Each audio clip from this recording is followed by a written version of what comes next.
What? Previously on Junior Adventurers League. It's the last week of school, but there's something even more pressing for the Junior Adventurers League than another summer of danger and daring do. This week is Theodûir's birthday. Summoned to the beautiful city of Callian, home of House Thomel, our adolescent heroes are uncertain what to expect when they finally see the household and the family that produced everyone's favorite little shit. The adventure begins on the 3rd of Summershine, year 559 of Kairosha's 4th age. This is episode 16, 13 going on 30. Aww. Welcome, everyone, to the first episode of Season 3 of Junior Adventurers League. Woot woot, hype hype, raise the proverbial roof. The Junior Adventurers League is a D&D 5th edition actual play adventure brought to you by the creators and cast of Experience Points. If you've never seen Junior Adventurers League, this is a great episode to get started on because it's a season opener. I'll give you a brief little synopsis of what you can expect.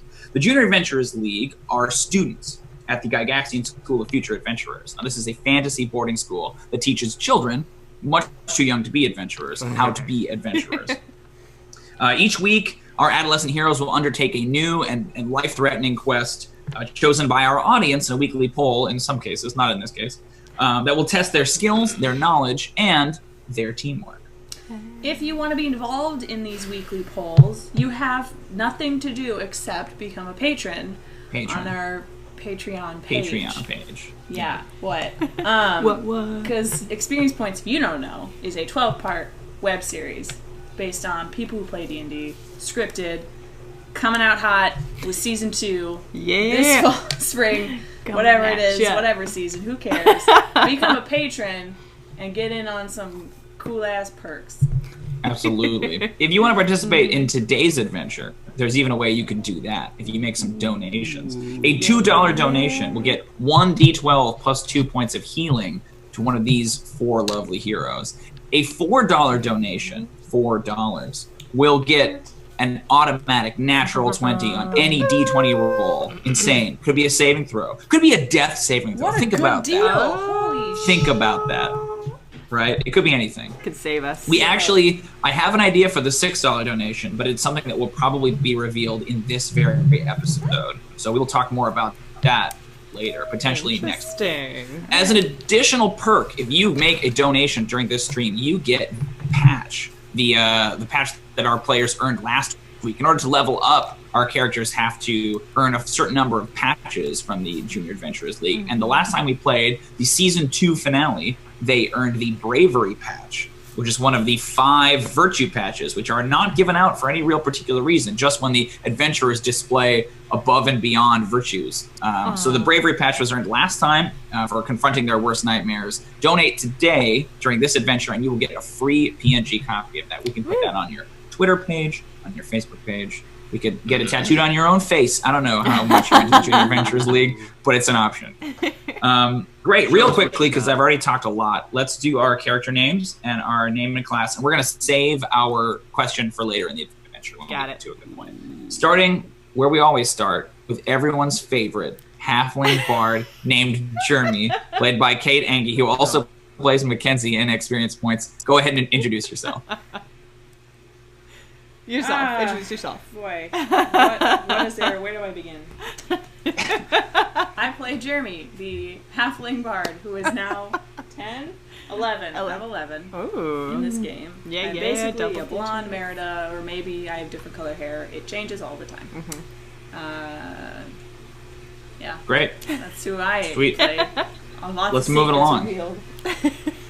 Who do we have next? Hello. My name is Cody, and I play Theodûir, the half-elf sorcerer. And he is 13 now. He's 13 today. Yes. He's 13 today, yeah. I have a question, though. What age is Cody today? 30. Yeah! 30? Weird. Yeah. It's almost like those two ages were referenced in the title of this adventure. How did that happen? It's like DMU. We'll see if those tie together. I'm not sure. Absolutely. Great. Who's your character? We just got donation. Shadowner for... Shadowner. How much? Shadowner, you I can't move bastard. this. I can't move it. I can't move it. Let us know in the chat, Shadowner. We are not set up to read our donations. No. If only we all had like. Thanks, buddy. That's very kind of you. But give us a quick little rundown on who Theodûir is. What's his steez? Yeah, he's really into being right, I guess, even though he might not be all the time. He's just kind of super prideful in thinking that he's right and really just trying to impress everyone. Even though, he doesn't like need to, but he just hasn't realized that, like, at all. Right. Yeah. And he is a half-elf sorcerer, correct? Yes. Sorry. I did. Yes. He's a high. Did you say high that? elf. Maybe I misheard it. I did say that, but he's high elf, not half elf. Cool. Yeah. Perfect. And he's kind of the focus of today's adventure. We'll learn a lot more about Theodûir as the adventure goes on. We will. And moving on, we have... Hey guys, I'm Heather. I play Valqwyn Cruzera. She is a half-drow fighter. She's 15. 15 now. Getting there. Yep, just getting there. That's pretty much it. Half-drow. Great. Super awesome. Okay. The best. Yep. And last but not least, we have... Hi, my name is Kevin. I play Moss, the dwarven druid and the stinkiest of all the party. That's for sure. I'll drink to that. To give, his major fear is soap, and he has a baby pterodactyl named Rocky. Rocky. Now, I wanted to talk to you about Rocky, Moss, because it's been a year since the last time we had Rocky around. For the last season, Rocky was just kind of a goopy, newborn baby. But now, Rocky is a little bit more grown up, and he can accompany you on your adventures as a little sort of bat-sized, familiar-type creature. Would you like to bring Rocky along this time? Oh, yeah, I would. Excellent. So he can perform a couple of simple tasks. He can deliver messages. He can attack your enemies. He's not a great combatant, but I will give you advantage on any animal handling check made to order Rocky around, because he likes you because you feed him. And he thinks of you as his mother. So, yeah.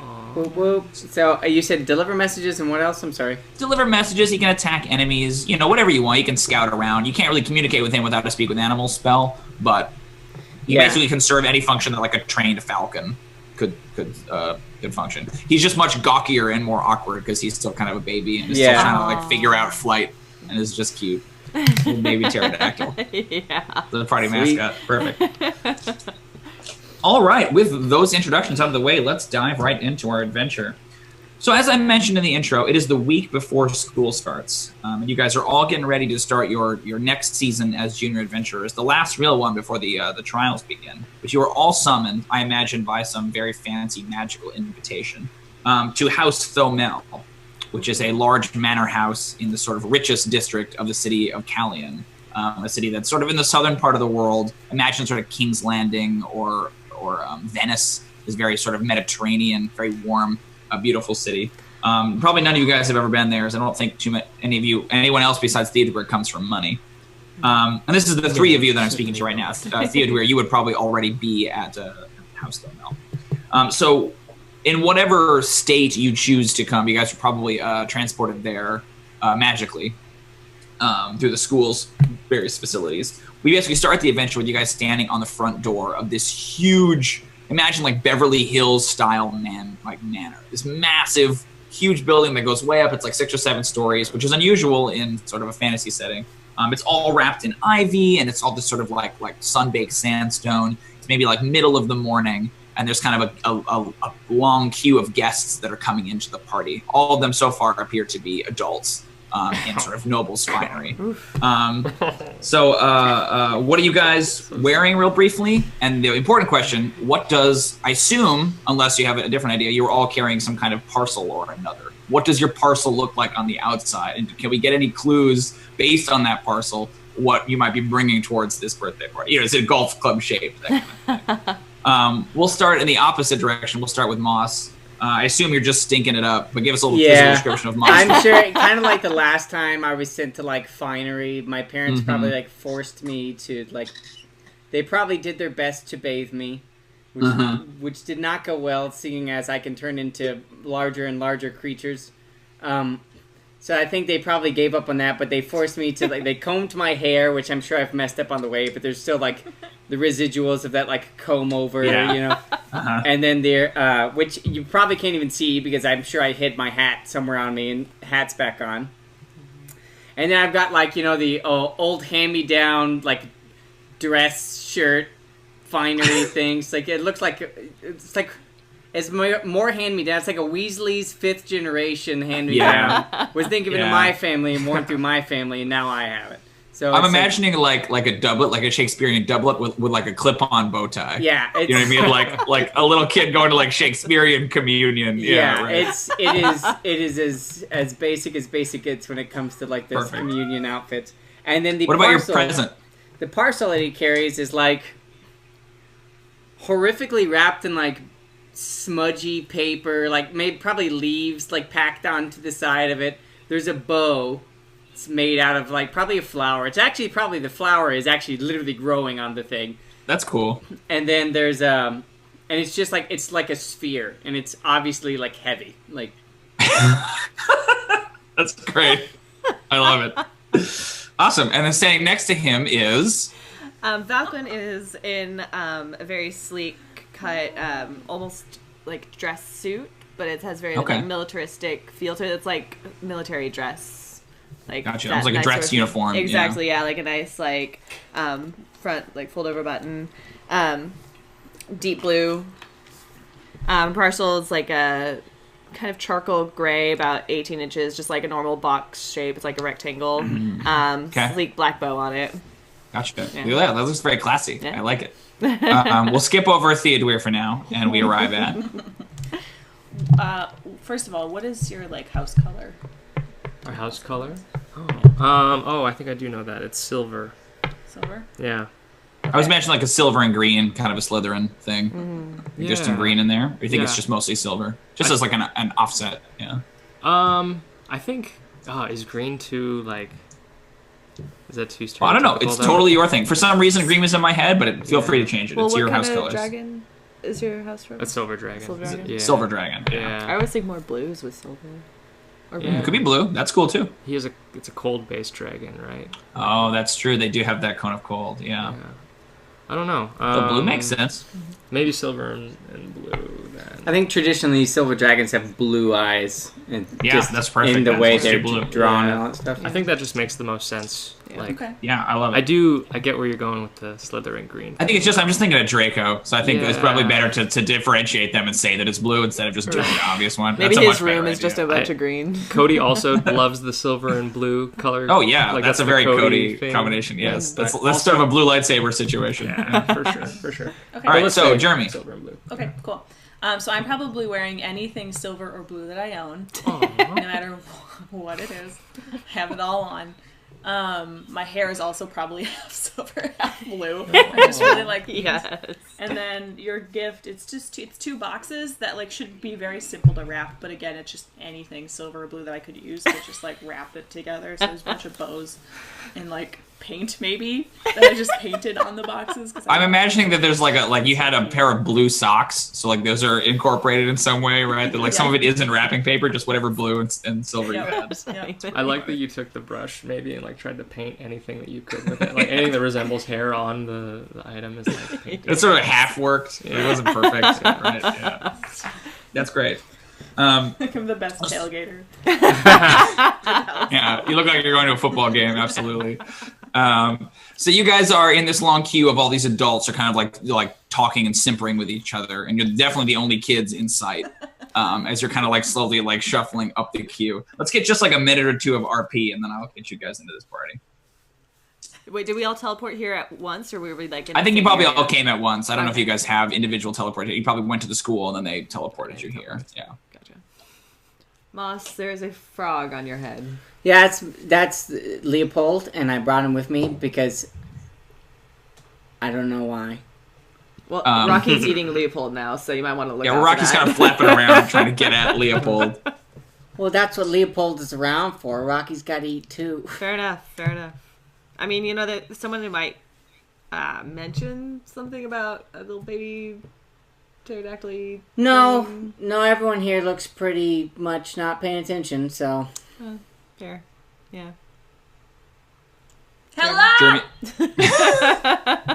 A couple of the nobles like stop and turn and look at you, and I clearly hadn't seen you before, and they just like take in the sight of the three of you, and just like pterodactyls walking. You're waving super excitedly. Sort of, what's up those? Yeah, exactly. A couple of them seem sort of fascinated at like, what? Oh, are you part of the entertainment? Yeah, they don't really understand. Sing a song? Do you want one? Well, I mean, this is a rather long line. Yeah, you can play a song. Yeah, you should entertain these people. Let her entertain you. Oh boy. 13. Okay. What instrument are you playing? Oh, I'm gonna try my hand at the recorder. Recorder. Okay, cool. So it's a little trickier than the kazoo. Yeah, it's like about as tolerable a recorder song as there can be, right? Like at a certain point, like I don't care how good you are, it's still a recorder. But they seem more charmed by the fact that you're not great at it. So they're like, oh, look at that, that's so precious. And it's sort of like little golf claps. Everyone knows how to press buttons. Absolutely. It's all the silver blues doing some good bonuses for you. Rocky like flaps over and is kind of like pestering this guy's brooch, and he's like, I'm not certain if is this part of the Yeah, it's part of the show. Go get your baby. Oh, how delightfully provincial! What a beast it is, and it's just going on. I'll call Rocky. Rocky, go see if you can find something to eat out there in the yard. Yeah, give me an animal handling. Roll with advantage. Ooh, maybe. I don't remember what I got a new Wisdom character. based. 16. Oh yeah, absolutely. So he'll take your command and kind of go flapping out into the like long, like hedge maze style palatial grounds that surround this place. So after a few minutes of loitering in the line, you guys eventually come up to the door, and there is a tall, like broad-shouldered figure that's working the door that you recognize instantly as Reg Malford, Theodûir's butler. But he is dressed in like fool's motley. So he has like a jester's cap on, and his like face is painted in two colors. Is it which still ironically, canon that this man is like massively jacked and like? Oh yeah. He's played by Patrick Warburton, right? There's this huge Brock Samson dude. He's very similar to you, Jrmi. He has like a blue and a silver painting on his face, and all of his colors are in blue and silver. But he's like stuffed into this jester's uniform. It's like bursting at the seams. And he has a little tablet, and he's going down, and he's like taking people's names. Oh yes, the Junior Adventurers League, of course. Hey, Rich Malford. Couldn't miss you there. Welcome, children. Thank you. I will be performing some of the entertainment tonight. Rich Malford, how's your room here? Is it better than the one at the school? At the school? A little smaller, actually. Oh no! But that's fine. I don't need a lot of space. He's like just huge. Like he fills the whole doorway. Like he clearly requires a lot of space.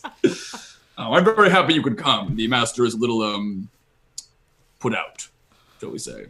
Oh, Theo. Which master are we talking about? Oh, Master Dwyer. Master Theodûir. Yeah, Red Malford. We're twins. Quite, Jrmi. Well, you children have fun. I will see you in a minute. And he kind of like directs you through the house as to where you're supposed to go. I'll call Rocky back before we head. I'm bringing. Okay, yeah. Rocky comes flapping back in and just has like half a dozen earthworms just like draped over his beak, like so proud. Like comes over to give you one. And there's like a nightcrawler lands on the ground. Right? Yeah. I'll probably pick it up, pocket it. Free nightcrawler, yeah, absolutely. Great. So you guys are led through this huge manor. Like Reg Malford gives you this long series of directions. All right, you want to head down that hallway, take the fourth left, and up the short staircase and cross the fountain. And this long list of directions. Sure. Great. It's this huge palatial estates with these like big curving staircases and all these fountains. The one thing you guys notice as you're going through, I mean, again, big, beautiful bay windows. You can see little bits of glimpses of like the ocean that you can see outside. It's obviously some kind of a seaside estate. But there's like a prevalent artwork theme that is like kind of mutedly erotic. It's like a lot of naked women and like, but not in like a sexual way, in a very like classy way, but you can tell that it's like nudes. Weird and cold. Tons of nudes, like way too many nudes everywhere. Like all these huge, massive like wall murals and frescoes of like women entwined with dragons. And there's this obviously like draconic and but also very like female form kind of a thing everywhere. But it's this very like huge, cold, everywhere you step, you hear these huge echoing footsteps. It's a massive place, and there's almost no people in it besides the guests that you're kind of in line with. And eventually you're led out onto this huge terrace that like overlooks the city and has this massive, stunning view. Again, imagine Game of Thrones, like by the Red Keep, right? You can see the bay, you can see all these ships and this massive city spread out all around you. And it's like literally the best spot in the entire, like on the coastline to see this place. It's a multi-tiered sandstone terrace and it's all choked with ivy. There's lots of people kind of milling around. Again, all adults that you can see, all dressed very, very well. Various different races, a couple of kind of unusual figures you guys can check out more if you want. But you do not immediately see any children or Theodûir anywhere. What do you guys want to do? Question, what level of the terrace are we on? You're on the top, so it kind of like comes down. There's like 5 layers that goes all the way down to the lowest layer. And you can see there's different tables and things set up. There does appear to be a big central fountain that you can't get a good view of here because there's so many adults. But you can maybe work your way through the crowd. You can get a better view. Awesome. Yeah. What do you guys want to do? I will look for the food and the Great. festivities. Like pterodactyl on one arm, present under Secret present that you don't know what it is. Underneath. could be anything. And then like it'll just like look around for the food, and I'll just head straight there. Great. Yeah. Give me a perception if you're looking for food. What is the rest of everybody else going to do? I want to go towards that fountain. I Cool. want to look at the views. 16 seems to be the number of the day. Great. Yes, you can very easily find your way over to the buffet table. You can head straight towards the fountain without a check, and you can head towards the view as well. That's pretty obvious. So you guys start to kind of move through the crowd, splitting up a little bit. Yeah, you can head over to the food right away, Moss, and you can see that it is all spread out with like it's got those little like heat shield things, right? That you see it like sort of fancy, like kind of Beauty and the Beast style heat shields. And underneath everything is all like canapes and escargot and this like very fancy shit that like you don't really know what it is necessarily. And it's clearly like not like all the labels are all in Elven, so you can't even read them. You don't know what they are. But it's like super fancy catering, basically. And that will not stop me from probably ruining their display. Just I'm just a little too short, so just hand in there. Probably touch one too many. Just there it is. Yeah, the shot is like the camera pans along this beautiful spread, and then we end up where you are, and your hand is just like smudging mud everywhere. Worms falling out of your sleeves. Pterodactyl probably like pecking at what I don't grab. Yeah, flapping along. We like reverse the shot, and there's like an attendant like slicing something, and is just staring in horror at you as you're ruining the place. Cool. We'll cut from there over to the fountain. Yeah, and you can head over towards this area, and again, fewer people around. Like the further down the terrace you get, the fewer people that there are. You can see that there is this big, massive stone fountain. That's this hyper complicated thing. Depicts around the base are a bunch of like little tiny dragon heads that are all shooting water up, but the main thrust of it is this stone sculpture, way too lifelike, of like a naked woman kind of being surrounded by this silver dragon. And they're sort of like looking like they're about to embrace or kiss or something, but they both shoot water, so it ends up looking like they're spitting into each other's mouths. Like it's like that, and it just has this weirdly like sexual vibe as you approach. But seated on the rim of the fountain with his like face in his hands, looking kind of dejected, you see your classmate and comrade, Theodûir. Yeah. No one around him for 15, 20 feet, no one paying any attention to him. Theodûir, do you want to describe what you look like today?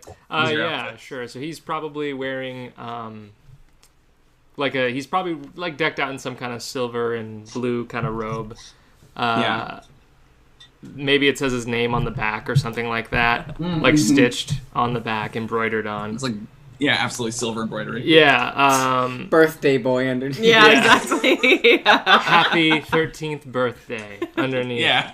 And then he was made specifically for today. Exactly. Yeah. He's also probably forced to wear some kind of hat, I think. I don't know if it's like a birthday hat, or maybe it's like a crown or something like that. Oh, I love a crown. Like yes. ring thing. Some kind of circlet or something, like an elven crown. Yeah. I love it. That's awesome. Yeah. Totally.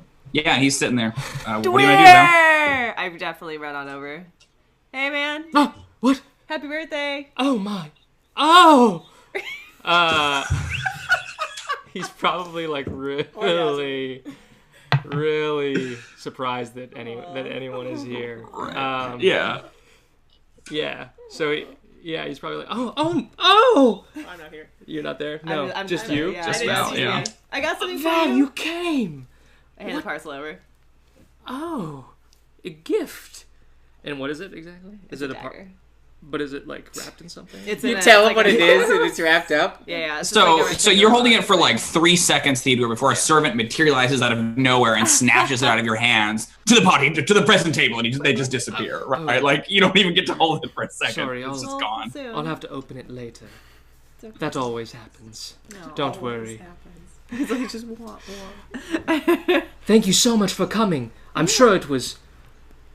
Well, no, you teleported, so it wasn't that long of a journey, Wasn't that long right? of a journey? No. Great. Pretty good. Yeah. Minimal effort was used.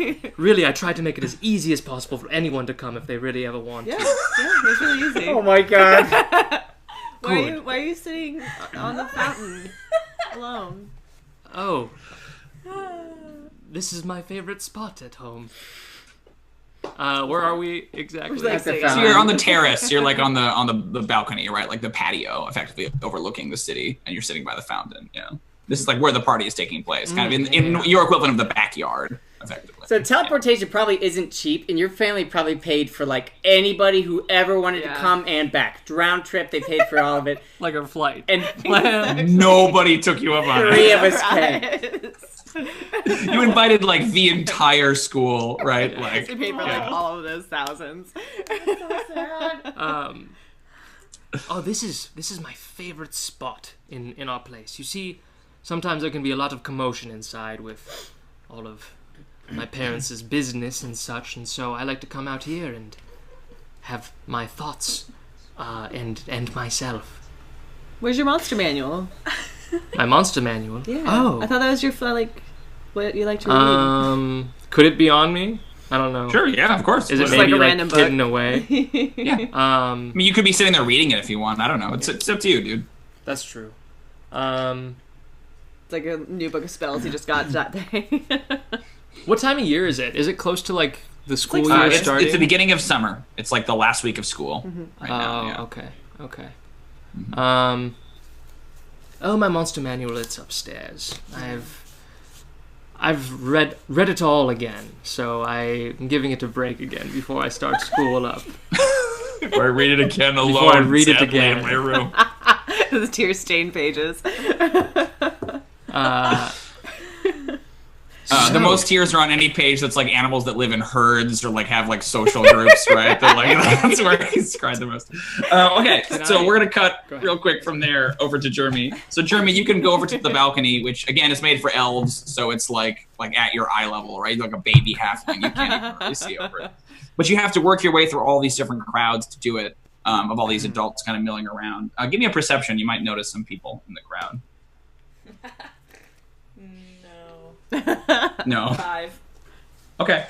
So you're just kind of trying to get over to that area, and you end up bumping into somebody, and they sort of turn and look at you, and you are like instantly repelled by the face that looks back down at you. It is a sort of rubbery purple face with 4 long tentacles that come down in place of a mouth, and it has like long, horrible, spidery fingers. You've definitely read books that reference mind flayers or illithids. And one of them has a little tray with like hors d'oeuvres on it and turns and like reacts in shock at you and kind of like extends a hand. You hear this like silken, like slippery voice in your mind as it like sort of reaches out with you telepathically. Oh, I'm so sorry. I didn't mean to bother you, child. Okay. I'm gonna run As you would. It'll kind of like gesture you towards the balcony. Or it will, gender-wise. But yeah, you can make it over to the balcony, and you can peek over and see the vast city. Anything you want to do? I want to scream hello again and see if it goes. To the terrace wall. You scream it out, and it like kind of echoes a little bit, but you're so high up, right? It's like hard to That's kind tell. of disappointing. I guess it's pretty. Kind of like a castle. Theodûir lives in a castle! You guys are all wherever you are, and you hear, Theodûir has a castle! Like mutely shouted from across this crowded party. It sounds like Jrmi. It does sound like Jrmi. What do you want to do now? Where do you want to go?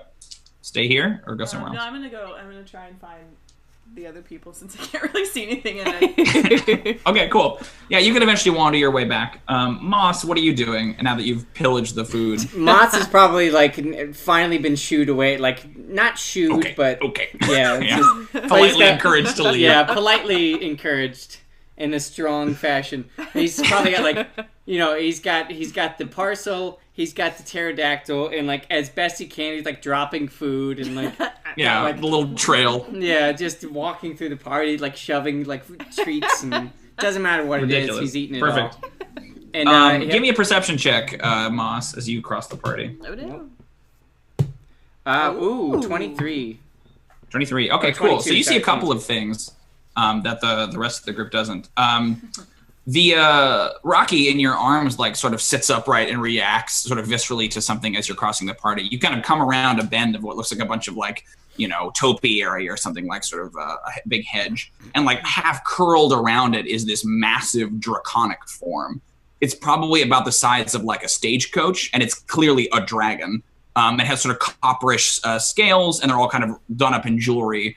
And it's sitting there kind of chatting pleasantly with a couple of the guests, like making these very elaborate gestures with its big clawed hands. No one else seems too shocked by it, but Rocky is like, oh God, dragon! Like, Rocky seems very terrified of it as you come around. The terrified pterodactyl. Just stiff in your arms. Yeah, probably I see it too, and I'm like, Both I paused and I guess I'll assess the situation, see that everyone seems fine, and I'll probably like approach in the most Oliver the Orphan type of way, just all of a sudden he's just staring. You like lean into the shot. The dragon is talking and speaking in Draconic to this maybe this like very fancy dragonborn lady, and kind of stops and swings its big coppery head over towards you and says something in Dwarven. It says, oh, you're one of the junior adventurers, aren't you? Yeah. I heard you were going to be in attendance. What is your name, little one?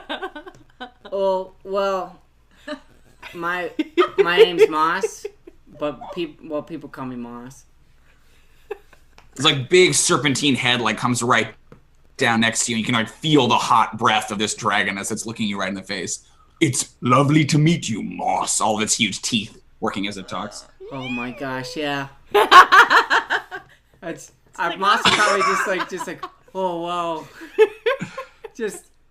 Hand just starts to reach. Oh no, dirty. Well, he doesn't have any free hands, so he's probably just like, You just drop everything. it probably drops the present, just Yeah, funk, and it rolls a little, yeah. and then he just reaches out. Oh, whoa. She kind of like recoils a little bit. My name, if you were asking, is Varzathodon. Narzaphodon. What even? Okay. Who do you know here? Well, I know the father of the birthday boy.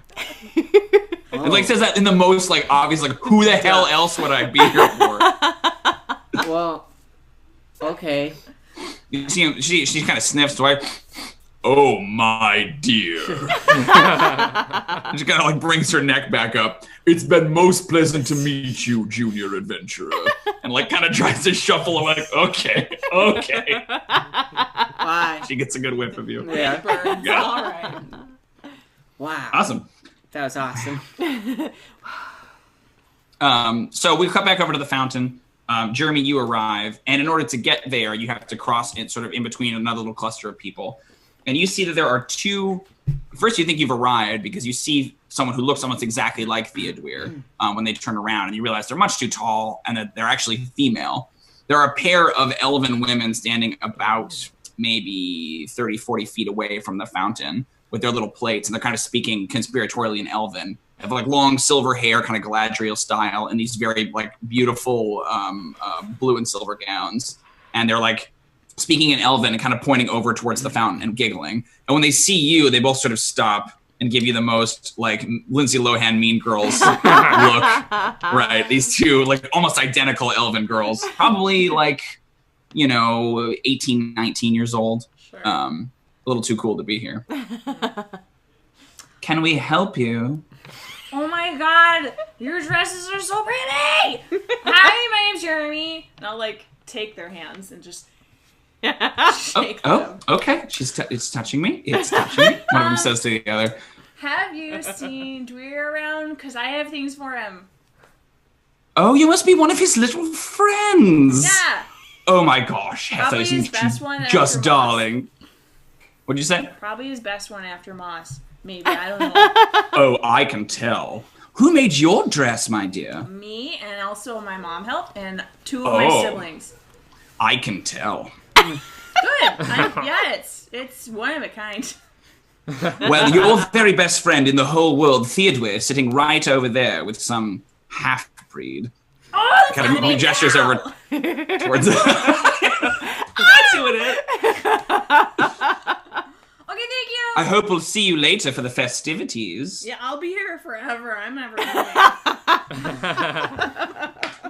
They see this look of horror exchange between the two girls, and they instantly start speaking in Elven. Do you speak Elven? Nope. I do, but yeah. no one else does. Right, you're too far away. Yeah, they're kind of whispering, but it's super clear to you. They're like they're speaking Elven. They're clearly talking about you in the most dismissive way possible. That's fine. I have a lot of siblings. I'm over it. Yeah, right. You're already gone. So you head over, and Moss arrives at about the same time as you guys kind of bump into each other at the base of this fountain. You are all together. What do you want to do? Yeah. Oh, there they are. Moss can be like, hey, Theodûir, I got you this. I'm just going to chuck my parcel at him and be sitting on the fountain. Just right at his chest. This rock. No, it's a parcel. This That's where parcel. rock-shaped parcel comes flying at you. Pushes him into the fountain. What an idiot. He's underneath in the water. And he drowns. What a dummy. I hate him. Ah! I'm relishing in it. But yes, you have this giant rock in your lap now. This parcel in your lap. Moss will actually point out a bit, and this flower only blooms once every few years on the mountain. But I learned from Professor Barkwood how to make it bloom. Aww, that's pretty cute. Thank you very much. And I'll try to hand it off to a servant or something. A servant kind of approaches and sees it and isn't really sure that it's a present and kind of gives you a questioning look His hands are visibly dirty when he touches. Theodûir's dirty. Everyone's dirty. Sort of take it and he pinch like a turd and carry it away. The servant carry it on the table. He wants him to. Yes, take it. You must take it. Of course, Master Dwyer, of course. And they take it away. Today is my day. All right, what do you guys do? Thank you all so much for coming. I'm sorry everyone else came already and they all left, so I guess it'll just be us for the rest of the night, but I'm sure it will be a great time. Yeah. It's like 10 in the morning. There's no way anyone else got here and left already, right? It specifically said we can't get there before 10.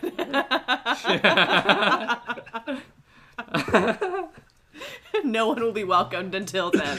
Yeah, right. In the meantime, are you thirsty or hungry or anything? Let's go get something to drink. Yeah. I can't go near the food table anymore. I guess, do I know what the plan is for the evening, Timothy, or Yes, so you know that there's general mingling for sort of the first hour. And most of that's to talk to your dad. That basically this birthday is being used as an excuse for everyone high and mighty to come and kiss his ass, right? Yeah. But then there are festivities shortly thereafter. Reg Malford has prepared a presentation, as have your sisters. Let's see, what are their names again? I have it here. I wrote it down. Where are your sisters? I'll get back to you. But yes, I have their names. Come on, I did my work. Here it is. Halladwyn and Brethadwyn are your sisters' names. Halla and Bretha is how they're generally referred to. Halla and Bretha. Halla and Bretha. Yeah. Halladwyn and Brethadwyn. Then women in the household men are Dwyer and women are Dwyn. Okay. They have basically a presentation, and then there's present opening, and then cake. So it's Reg Malford, the sisters, presents, cake. Yeah. Can I hand my presents to one of the servants? Yeah, absolutely. If you're standing there holding a present, you probably don't even intentionally hand it to anyone. It just like is taken from you. Oh. okay. Yeah, you can see where they go. There's basically a big, huge table that's heaped with all kinds of ridiculous presents. Excellent. Yeah. Do you want my mom's name? I just thought of Yes, great if you have one. Yeah. Can we end it in Dween? Is that okay? Yeah, I had it, but then I just kind of modified it to make that Sweet. make sense. Let's get that name. Marthaldween. Ooh, can I get that again? Marthaldween. Marthaldween? Thal, like Thal. Marthaldween? Marthaldween.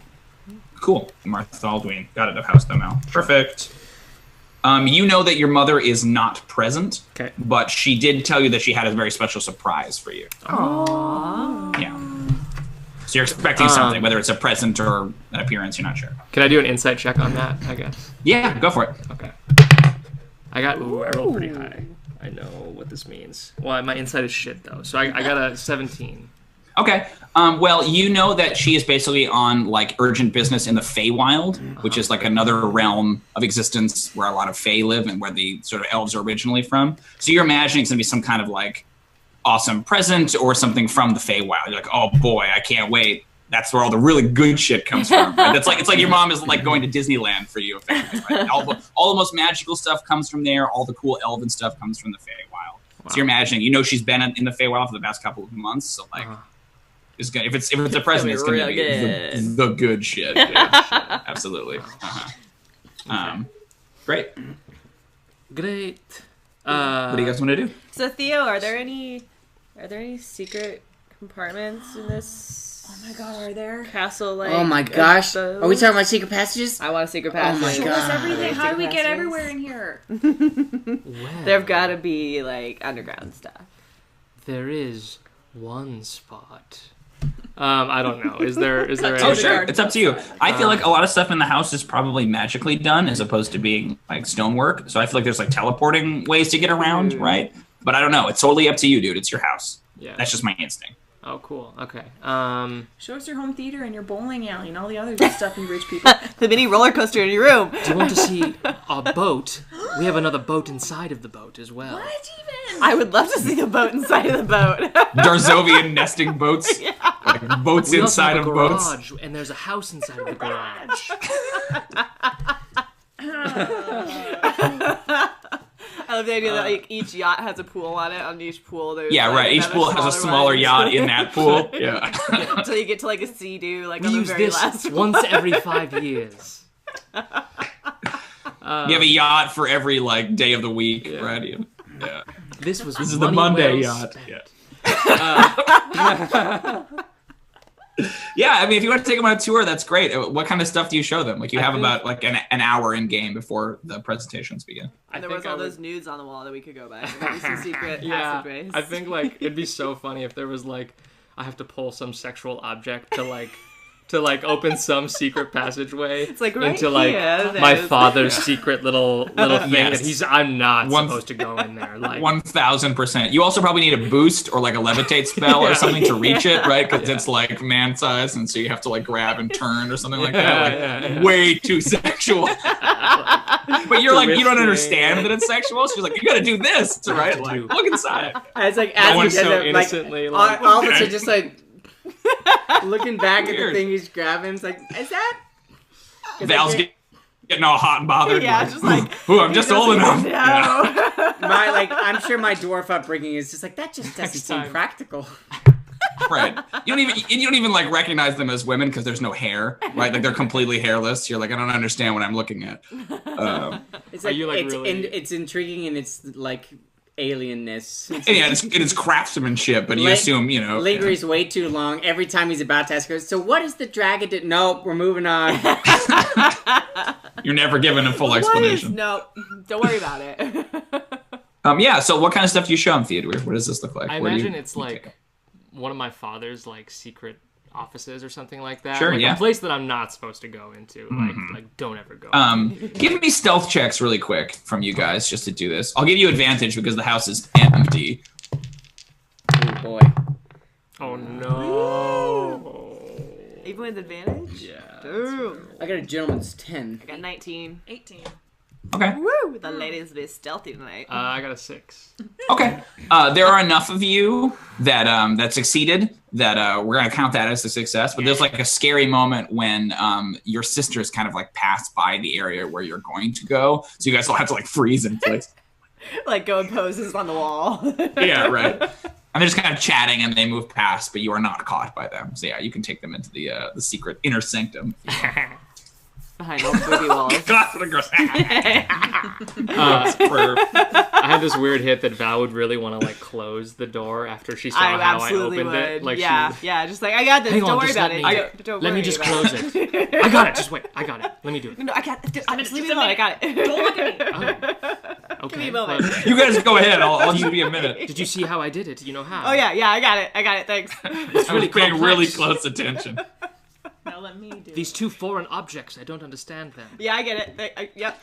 These magical orbs. Yeah.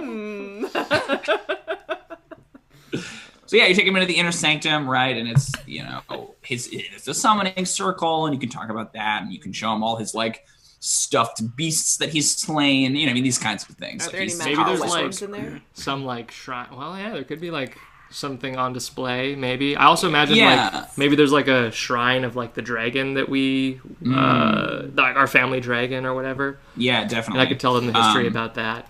Absolutely.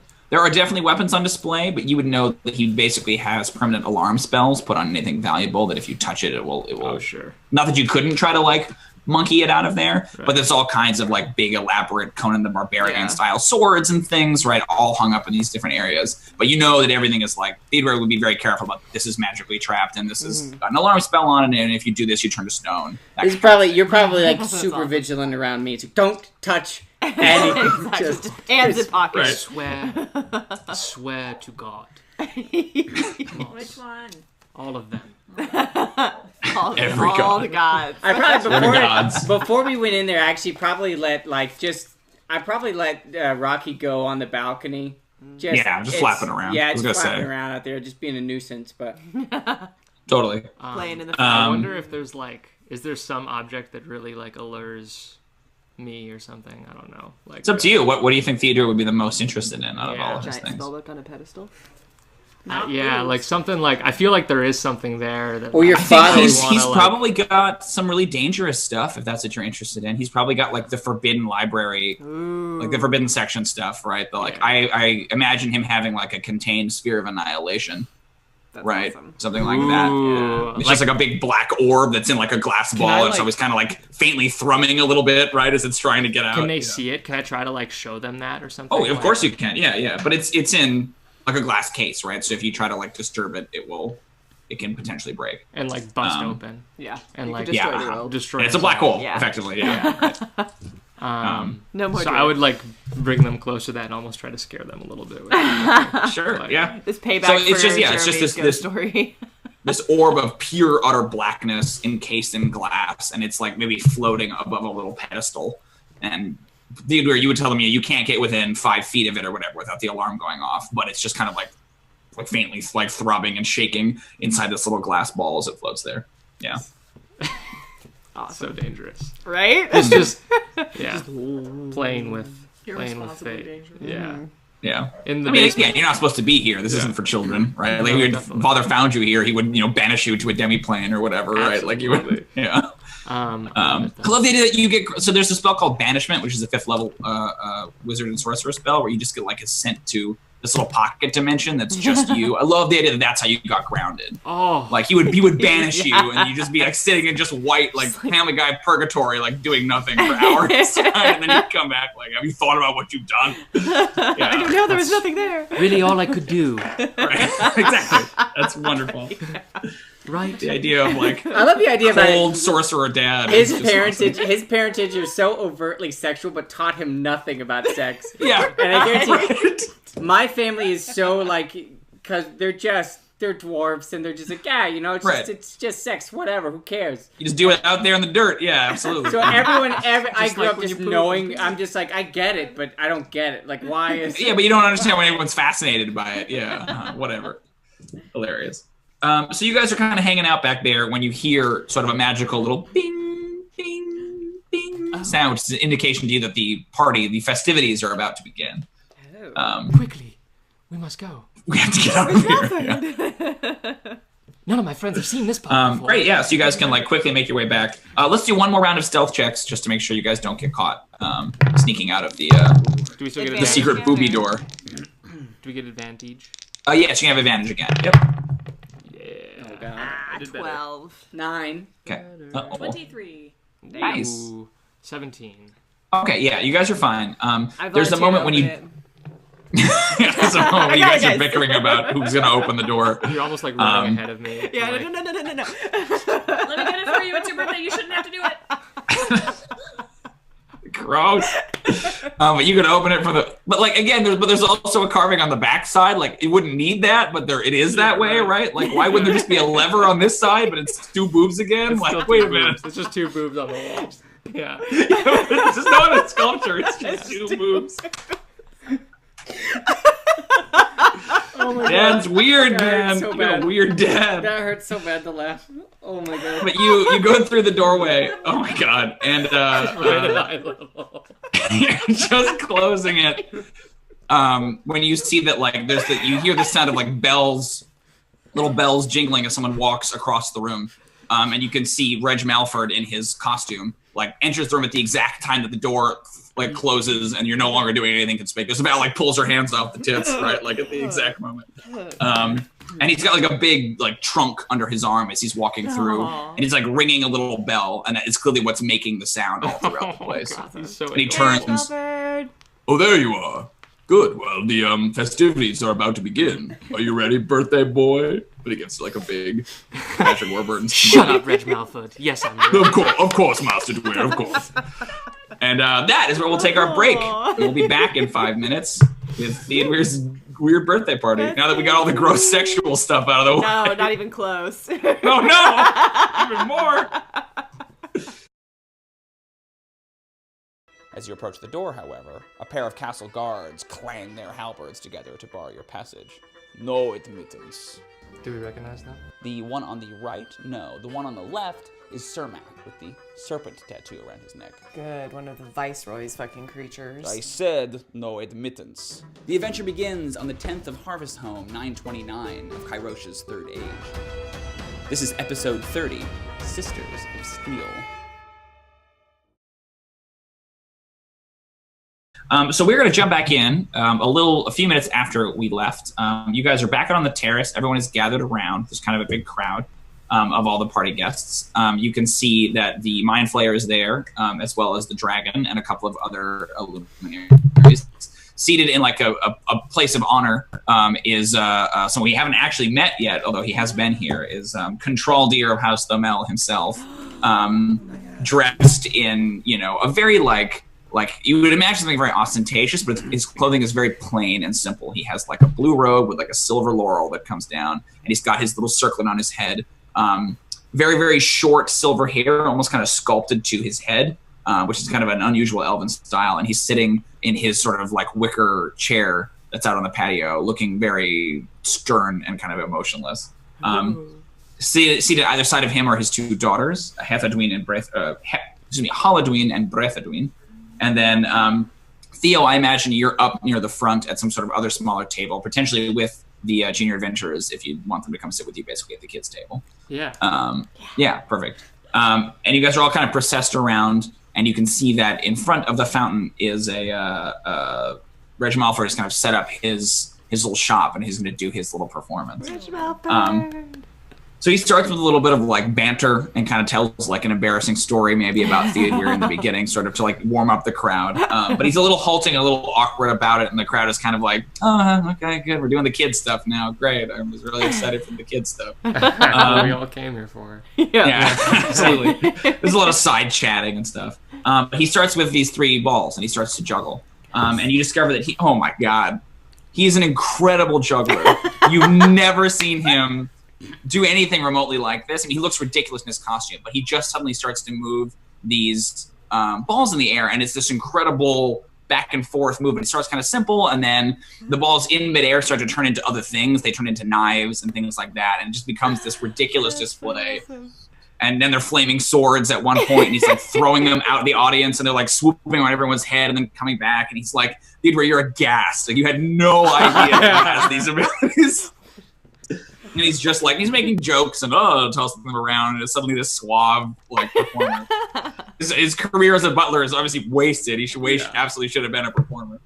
Roger. Oh, yep, Roger. Oh no, Roger. Okay. Let me try to unplug and replug. Any better? Still nope. Roger? Way worse. Roger. Oh no. Okay, I'll leave and come back. Whoa, yeah, that's definitely worse. All right. Oh no. Well, we know that he's a really good juggler now. It's been a while since we had Mm-hmm. any technical difficulties. Yeah. Oh, that's good. I'm glad it's clear for chat. It's not for us. Weird. Any better? No, it might be our thing then, because as soon as the know. little ding ding thing happened. Can you keep talking? Yep, absolutely. Still talking. Still sounds like a robot. Yeah, it's not quite as bad, but it's not great. Okay. Can the chat hear it, or is it just you guys thing? It's just us. Do we want to like replay that guy? Let's just see. Let's keep talking. Let's keep talking. You're good. You're good. Okay. Beautiful. Mwah. Cool. Okay. Beautiful. Yeah. How do you guys react to this display? He literally I gave him a good performance, but he rolled a crit. So it's the best juggling show you've ever seen in your entire life. Yeah. How do you guys react to this? Without realizing it, I will have just like gotten up and like walked over there and stood like as close to him as possible, just watching him, and like even like. How is he doing it? I'm trying. Your hands are slowly going. At one point, he sees you and he's still juggling, and he kind of makes a little joke, and then one of the like flaming swords turns back into a little rubber ball, and he tosses it to you. Can you give me like a performance or a dexterity check? I will give you advantage on this. I'll give you advantage. Oh, you're a halfling. You're a halfling. Yeah, you're right. You get to roll the first one again. Yeah, you have advantage. What was I rolling for? I forgot. Performance, I would say. Okay. 16. Okay, yeah. You're not 100% sure if it's you that does it, but you suddenly find yourself a really good juggler when this ball comes towards you. And you're able to like keep it going in the air as he's like tossing more balls to you. Each time a sword comes back to him, he turns it into a ball and he throws it to you. And there's like maybe 5 or 6 seconds of you guys juggling together. And then you sort of start to drop one. Go ahead. Joy. What? No. So I'm probably just openly like nervous weeping. Like,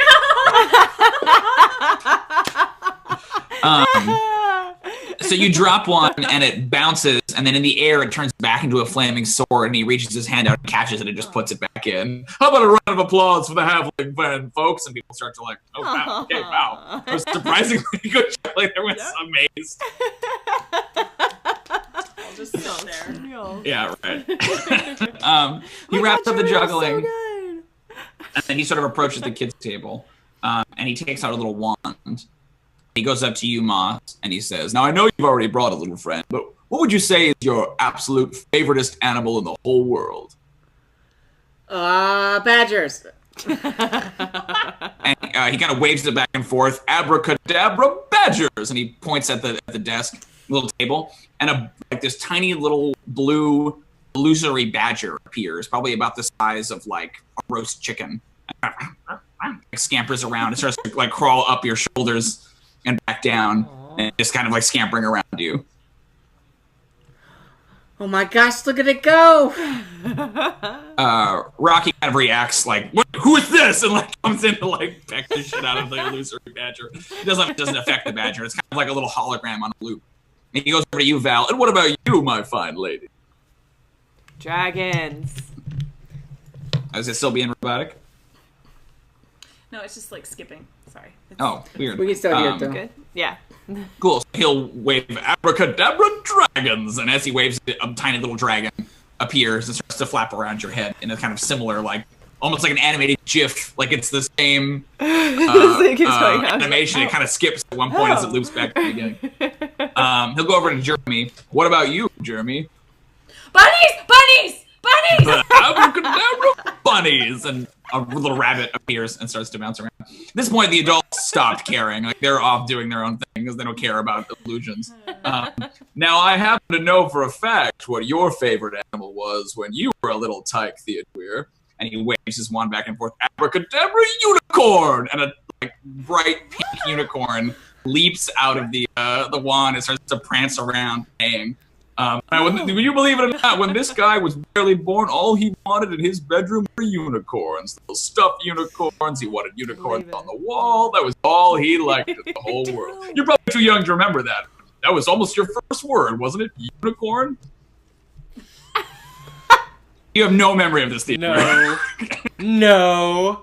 That was not. No.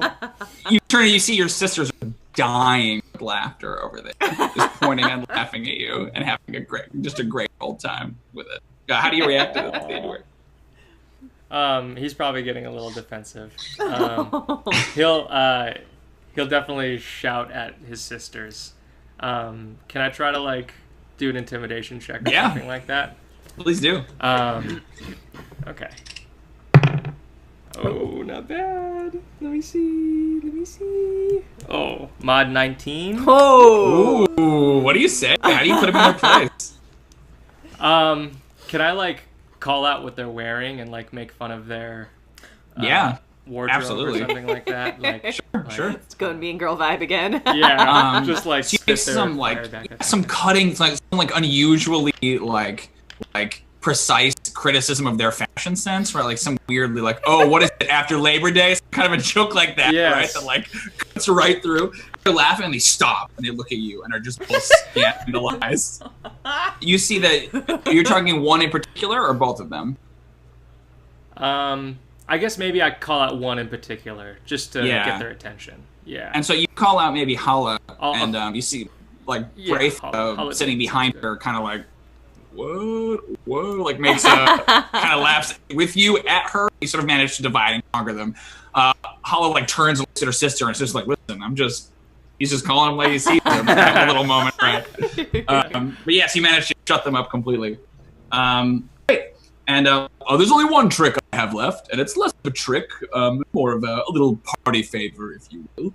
He sort of takes off his jester's hat. I could have sworn I had it in here, and he starts to dig in it, and he sticks his arm way too deep into the hat, right, and is rummaging around. Oh my god!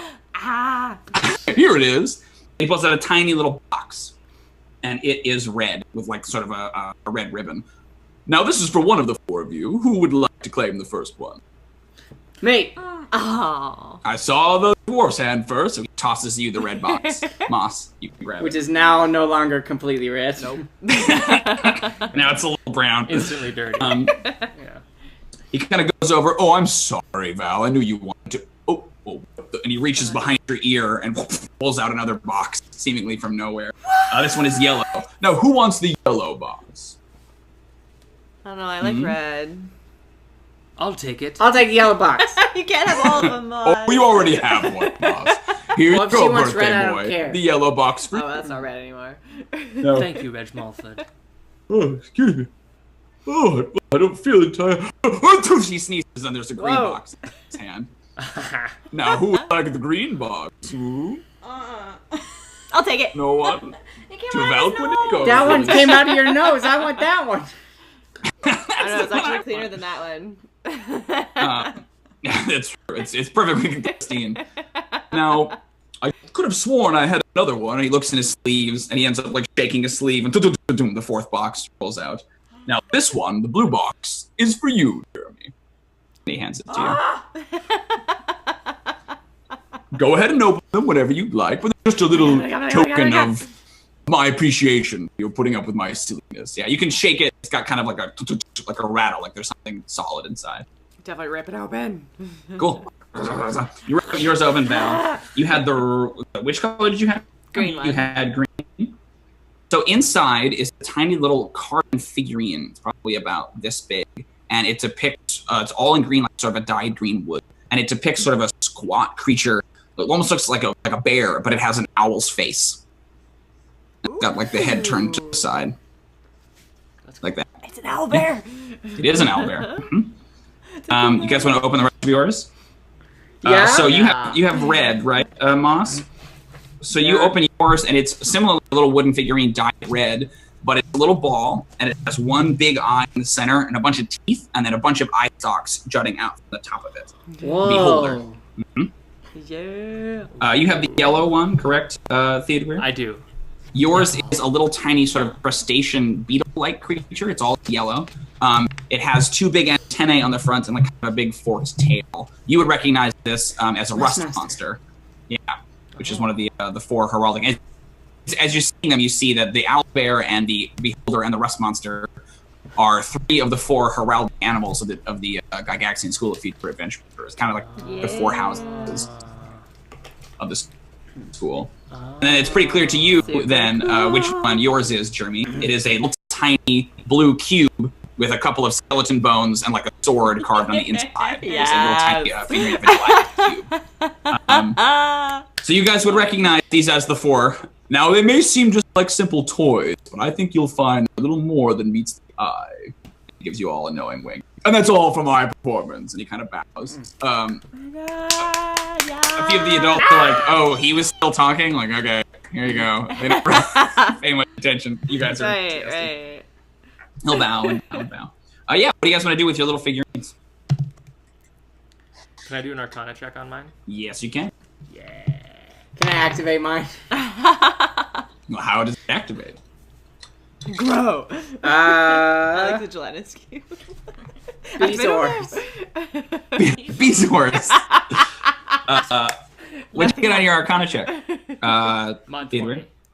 Mod 20. Okay, yeah. So you have the rust monster. You think, and you can kind of get the sense from the other of the four of them, they are magical. There's some kind of little trinket. So they have some kind of trigger, but you're not certain what that trigger is. You know that when that event occurs, some kind of an ability will be unlocked. It will basically activate, but you're not certain what would do that. It's almost as though someone has intentionally disguised what would activate it. So it's kind of like a Jack in the Box kind of thing. Okay, well, whatever the magical effect is will happen at some point when the conditions are triggered, but there's no real way to know that without just stumbling on it, basically. Yeah. And that's the same for all four of the figurines. Cool.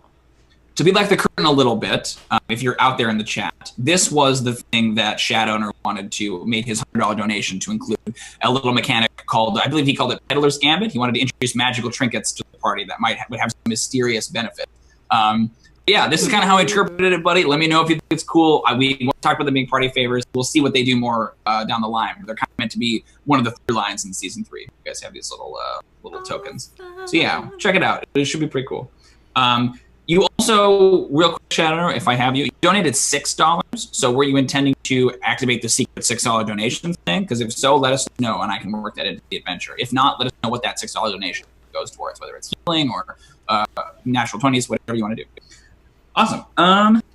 So after that, Regiment Alfred will kind of be ushered to the side, and the two sisters, looking a little bit testy, will come down off of their seats and come over. Well, we also prepared a surprise for our brother if he's feeling in a charitable mood.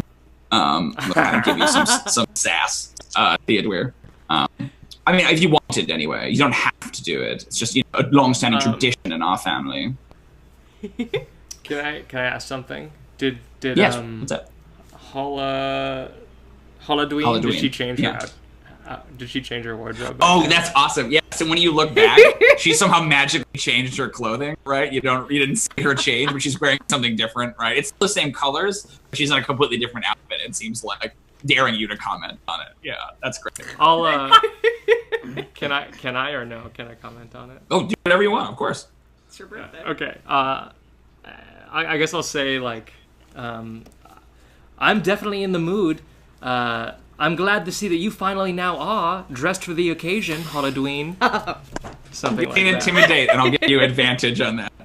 Okay. Oh my gosh. It's a 24. Oh my god. You see Halfling like laughs out loud and then covers her mouth. And Halfling just turns purple. And you're just being a little brat, Theodûir. You're always being a little brat. And she starts to have a little storm. Oh shit!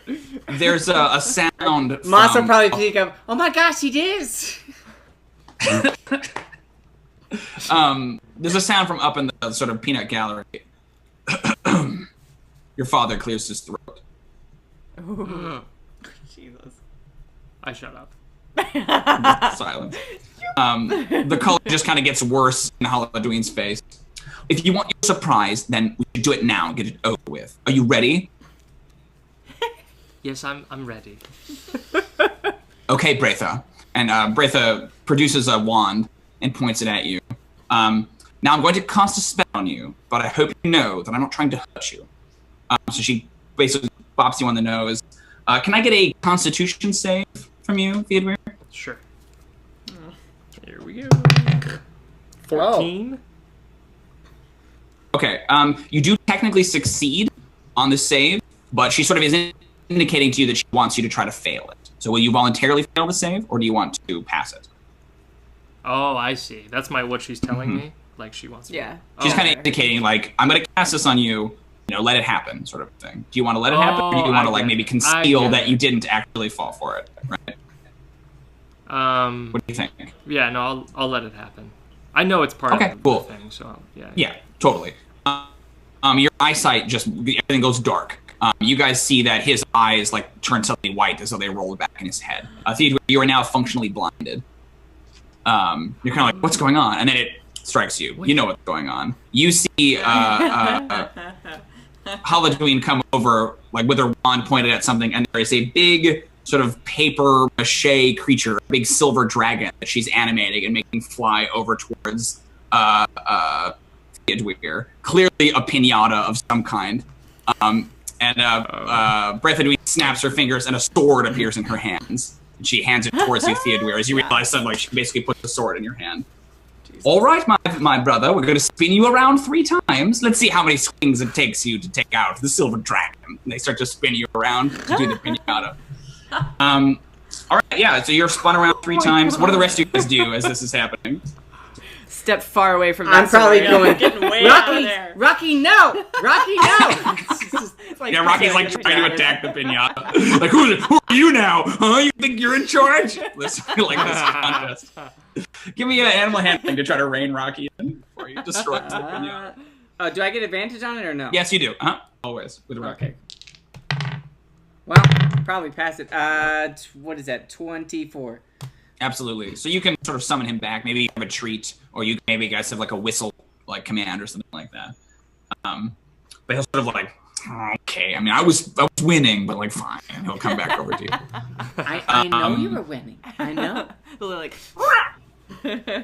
So you're spun around 3 times, Theodûir, and you don't have a great sense of where it is. You hear one of your sisters go, "Okay, this way. Whenever you're ready." What do you want to do? Well, I want to try to hit it. Okay. So you can make a strength check with disadvantage. Oh what do we see when he's doing this?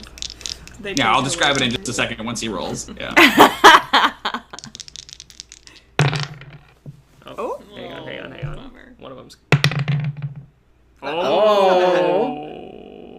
Okay. Mod, well, obviously, 13. 13, okay, cool. So he kind of takes a couple steps forward and brings the sword back to swing it. Obviously, you're not super skilled with a sword, Theodûir, but you guys see, the 3 of you, that he is right about to just cut the thing in half. He's perfectly positioned.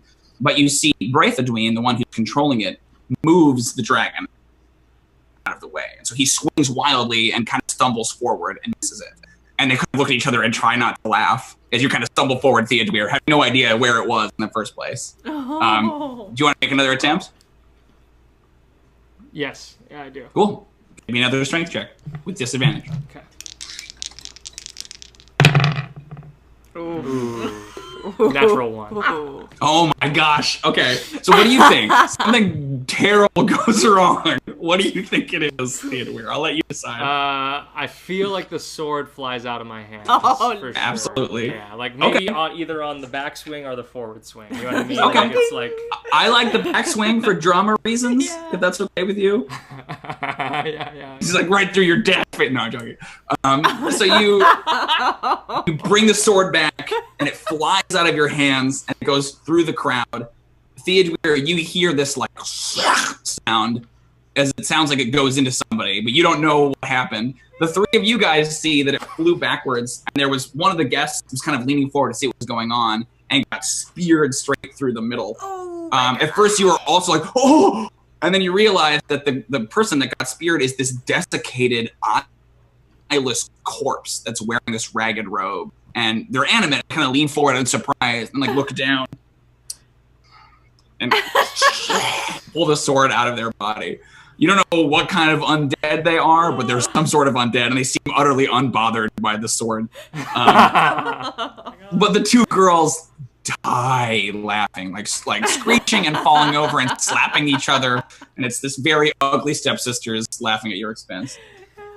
Moss will probably like start to laugh with him and like get close and like I did on this too. Yeah, he's just being a nuisance though, because he's like touching their dresses. And right, yeah. They were laughing and they suddenly stopped, like, oh God. They're trying to like usher you away. What do the rest of you guys do after this? I feel like I storm up there. I was like, hey, that's not fair. You guys are cheating! And like a little kid stomping. Yeah, totally. What about you, Val? After I heard I kind of ran over and I saw his corpse. I was just like, oh, nope. You're good. You got this. It's all right.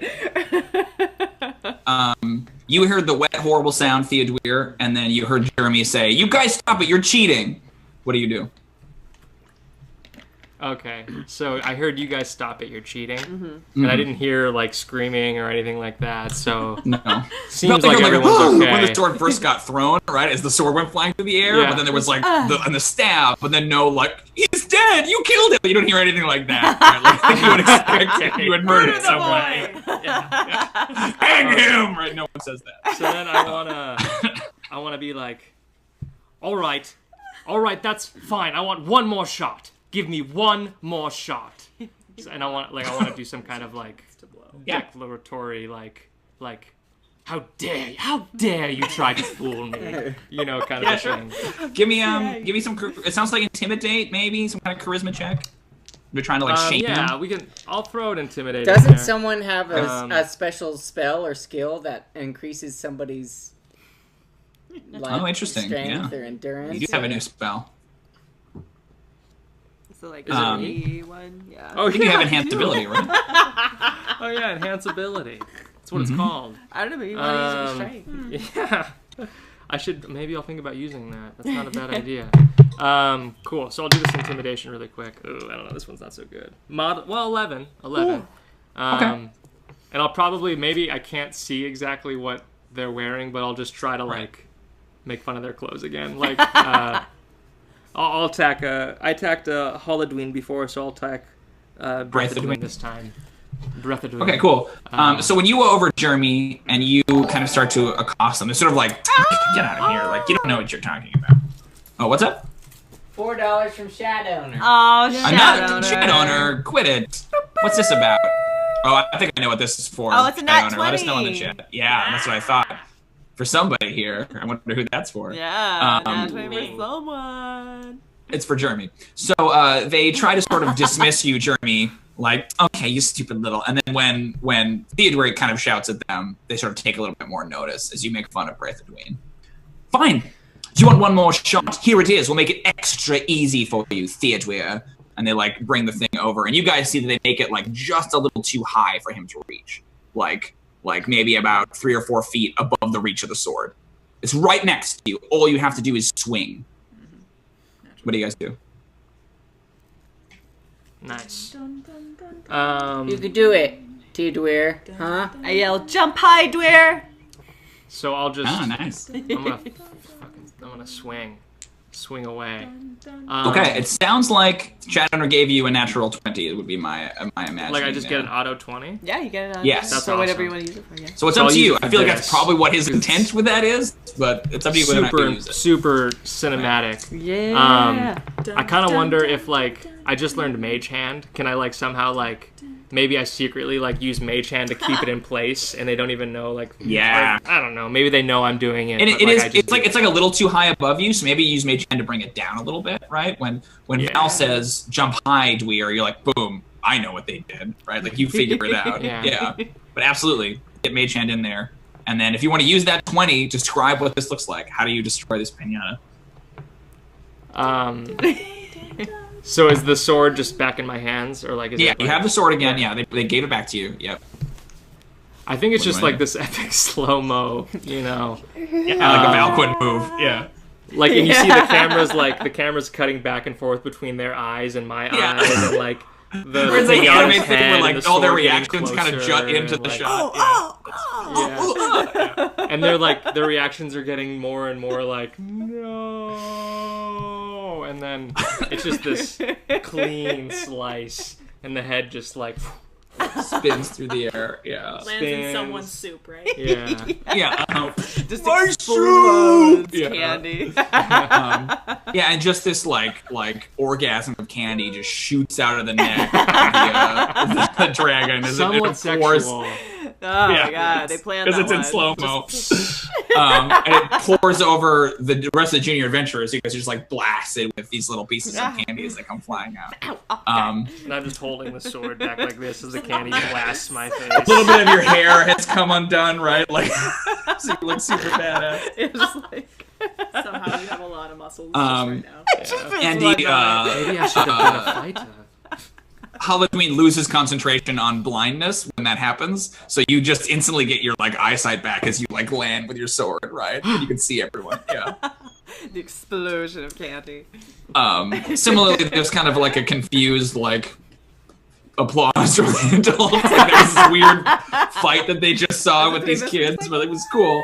But when your eyesight comes back, Theodûir, you look up at sort of the stands, and you can see your father is going.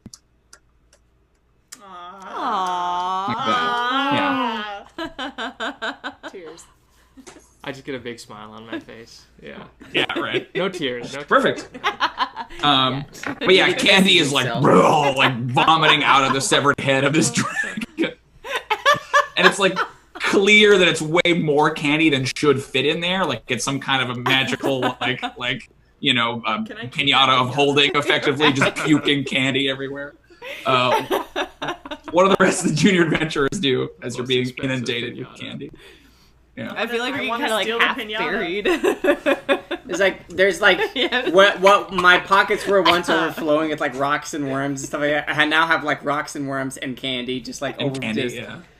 And I like the idea too. You have to like empty some pockets to put more candy in, so there's like rocks and like moles and shit fall out of your pockets that you're stuffing candy in there. Right? Critters just start running around the place, skittering off into the.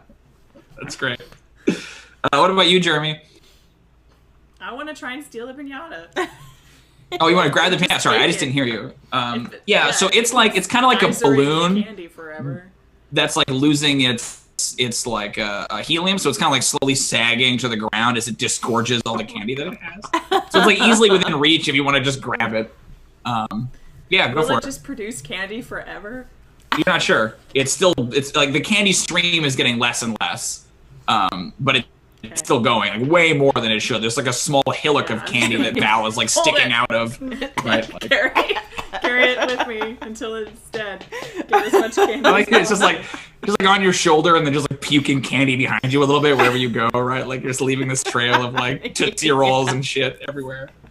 It's like life rations to you. It's like valuable life rations. You're like, well, I filled everything I can. I better keep it and save it as long as I can until it dies. Like that's right. Absolutely.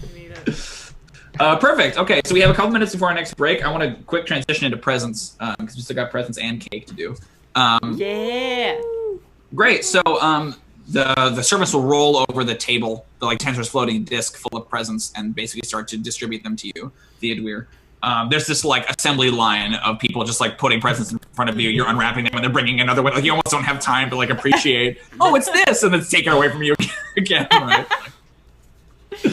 I probably like warn them beforehand that this is like the circuit part, like where I won't be the same person. I kind of I see red and I just keep going. Changes me. Okay. Foaming in the mouth a little bit, like a rabid dog. But yeah, you're given sort of the general items you're given are kind of a suite of traditional type stuff, things you've gotten years and years and years on running. Someone gives you like a silvery, like a set of these like silver embroidered scholarly robes for graduation, which is coming up. So there's like super fancy threads. You get a couple packages that are full of like toys from people that clearly thought you were much younger than you were, like didn't know what age you are. So they're clearly like rocking horses and like toys are like, okay, who the hell? Right? You get a couple packages of things like that. Just like, this is clearly a political move from someone who just wanted to schmooze my dad and doesn't know who I am. A functionary, like a prince that's there in attendance, gives you a minor estate in his kingdom. Basically, you have like a small, it's a minor one on the fringes of whatever, but it's like a manor, it's like a keep. You know what I mean? And there's like 100 serfs that work it, and you can collect taxes on it and stuff. But yeah, that's awesome. Right. But it's just like this throwaway thing. Put it with the rest of my deeds. Put it with the rest of my deeds. So it's like deeds and paperwork that you own this keep in this distant kingdom. That's 2 this year. You got 1 for Christmas. But last year there was 3. Oh, it's little mini cities. Only 2 it's at this point, it's like a hassle. Like you have to maintain and they're all in different parts of the world. Right? None of them are next to each other. It's all like, I have to maintain this keep and that keep and this keep. Than it is right? Yeah. It's like I don't. It's like responsibility. Oh please, not again. Thanks. No, I don't. So let's do one of the Junior Adventurers League ones, and then I'll intercut those with some of the NPC ones. Who wants to go first of your guys' presents? Can we reset this? We're gonna retry to adjust. Roger. Am I Rogering again? Gee whiz. Give us Let's see if we can adjust our side. I sound like a robot chat. They're having a tough time. You're good. Yeah. Boom. It was just our connection. Perfect. Boom. For once, it's not my fault. Shut up. It was somehow. It was somehow. It's everyone's Okay, so who wants to go first of the Junior Adventurers League? Oh, me. Yeah. Oh, me. Moss. Pick Pick that one. Pick that one. Moss will probably just point to that like ugly. Like they probably didn't even put it. They put it next to the table, like on the. It was like in the garbage. Like they just threw it out. You're like, "Where's my present?" Right? With also the other wrapping paper. Yeah, right. They're about to throw it in the incinerator. Yeah. The little flowers like right on the side. Just like They have an incinerator for the shitty presents they just bring. No, but yeah. So the servants will kind of like, with distaste, pick it up and like set it in front of you, Theodûir. Moss will proudly like exclaim to the audience, "That flower only blooms once every 12 years, but I know how to make it bloom myself." it's like, yeah. Long pause. Yeah, no one cares. He's probably definitely excited. He'll like open it and like see. So is it like it's not? A rock, it's right? not so much as open it, so much as you like just peel away the like leaves and shit that it's wrapped in, and it's literally just a gross muddy rock. It's a gross muddy rock. Yeah. Okay. Yep. And Moss is super excited about it. He's like, "Oh, look at that!"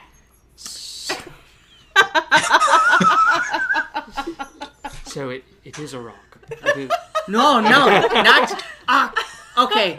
Moss will like all of a sudden he'll rush you and then pick up the rock and just lean it over like he's gonna smash it on your head and just literally throw it on the ground. And when he throws it on the ground, it like and it breaks open like perfect half. And someone threw this away like an idiot.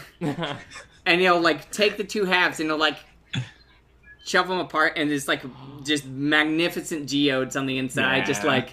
Just beautiful, like all the different colors you could ever like think of. It's like, oh man, it took me weeks to find this thing. Weeks. Aww. But then they found it, they put it in the discard. They were just like, oh, these are all just rocks. Wow. Thank you, Thank you. I'm so distracted. It is so beautiful. It's just the shot of Theodûir holding it with like all the lights and the like reflected geode on his face, right? Yeah, the Arkenstone. Thank you, Moss. I will always remember you by looking at this. Oh. This shows me that some people are ugly on the outside but have true beauty beneath. Oh. But seriously, you're super ugly. Really? I'll like go take a bath. Moss are probably going for the hug, and you're probably just like, I will No. keep trying to bathe you secretly. Keep trying someday. Great, perfect. So then you're giving your gift from your sisters from as Moss like walks away like really excitedly, he probably looks back down where he smashed the flower. He's like, oh! It's all crumpled and smashed underneath the rock. Yeah. You pick it up, right? Yeah. So yes, from your sisters, you get this like huge, immaculate set of full plate armor that you could never hope to wear, and then like a big two-handed like great sword that you could never hope to lift. Rude. And then it's sort of like, oh, well, you are going to be a famous adventurer, aren't you? And they mock you about how you could never wield it. But it's this beautiful sword and this beautiful armor. I'll take it. You just can't. Yeah. I mean, like, yeah, you could probably fit in it when you grow up, but it's like clearly for an adult, right? Yeah. Thank Ridiculous. you. That is so sweet. It was nothing, really. It was nothing. Utterly worthless to us. You know, we're spellcasters, but, you know, you're adventurers, so you use that kind of thing. I understand. Right. I'll put it with my javelin that you gave me last year. This huge heap of weapons. Like, every year they do the same joke, right? Okay, who wants to go next on the Junior Adventurers League? C'est moi. The gray one with the black bow, that one's for me. Let me see here. Gray one with the black bow.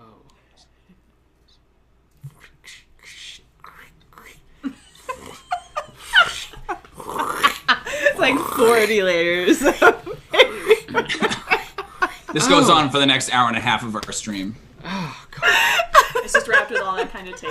It's really just like a box with one layer, but it's just somehow. Right. Really putting me to the test here. In my present opening skills. People start to go home from the party. We don't need cake. Still doing this, yeah. Will I ever So you get to the discover thing, what yes. this is? Suddenly there's a box. Look, there's a box. Oh. With more wrapping around it. God damn it, Cody. Just tell him what it is, Heather. End this now. And So we're the going box on our is this second gorgeous, break. sleek black dagger with an ornate handle. It's about 12 inches altogether. It's simple, but it has like nice little carvings, and there's your house like crest on the pommel. Aww. Oh, very nice. This is very fitting. You know, sometimes I'm in close combat and I don't have anything to poke at someone with, so this will come in handy. And it is very beautiful. Thank you for thinking of me. Absolutely, Dwayne. Aww. You guys. And I'll try to sheath it in his pants or something like that. Yeah, right.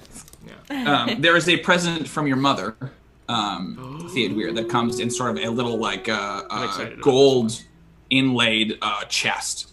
That's clearly, it's got like sort of wildflower designs on it, clearly from the Feywild.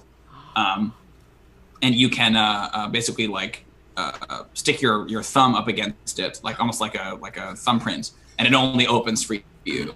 So the box kind of like turns and opens up. You can see inside, outlaid, is a bunch of I guess, I don't know, do you show anyone this, or do you keep this to yourself? What's inside? Yeah, you peek at it, you see what it's about, and you and I, Cody, know something that no one else knows about Theodûir. And there's something pertaining to that inside there. Would you show anyone, or would you keep it to yourself? Oh.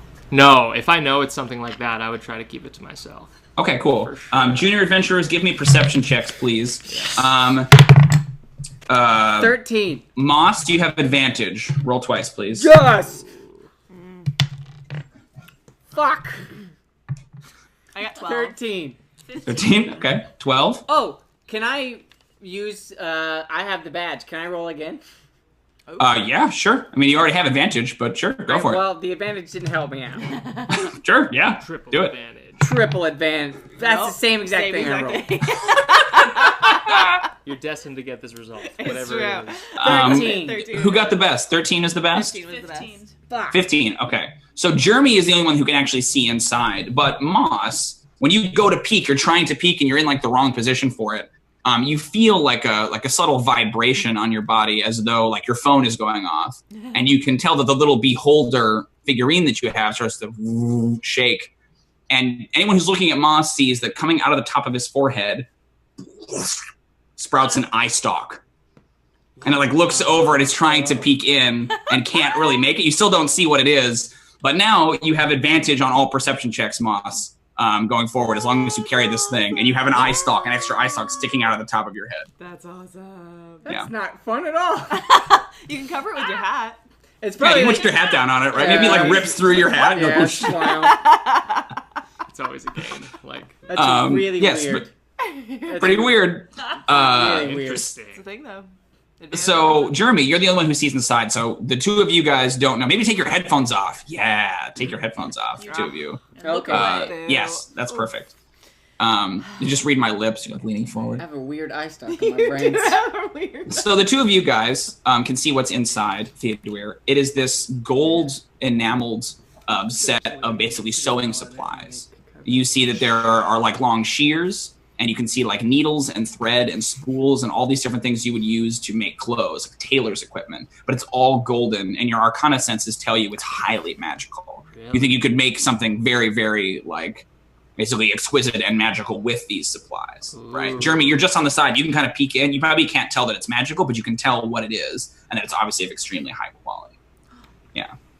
Wow. Cool. What do you do, Theodûir? Oh, well, he gets so excited, but it's super like he does not want anyone to know about this. Like he's almost super surprised that he got something like this, I think, and like yeah, okay. It's probably like like he's just like kind of giddy and like he's smiling and like there's and probably it's that like Pulp Fiction shot where like the thing's open and gold is coming out and you're like getting all excited, right, by whatever is inside that no one else can see. Yeah. And there's probably like a little bit of a watery eye, maybe like a tear goes down his face kind of a thing.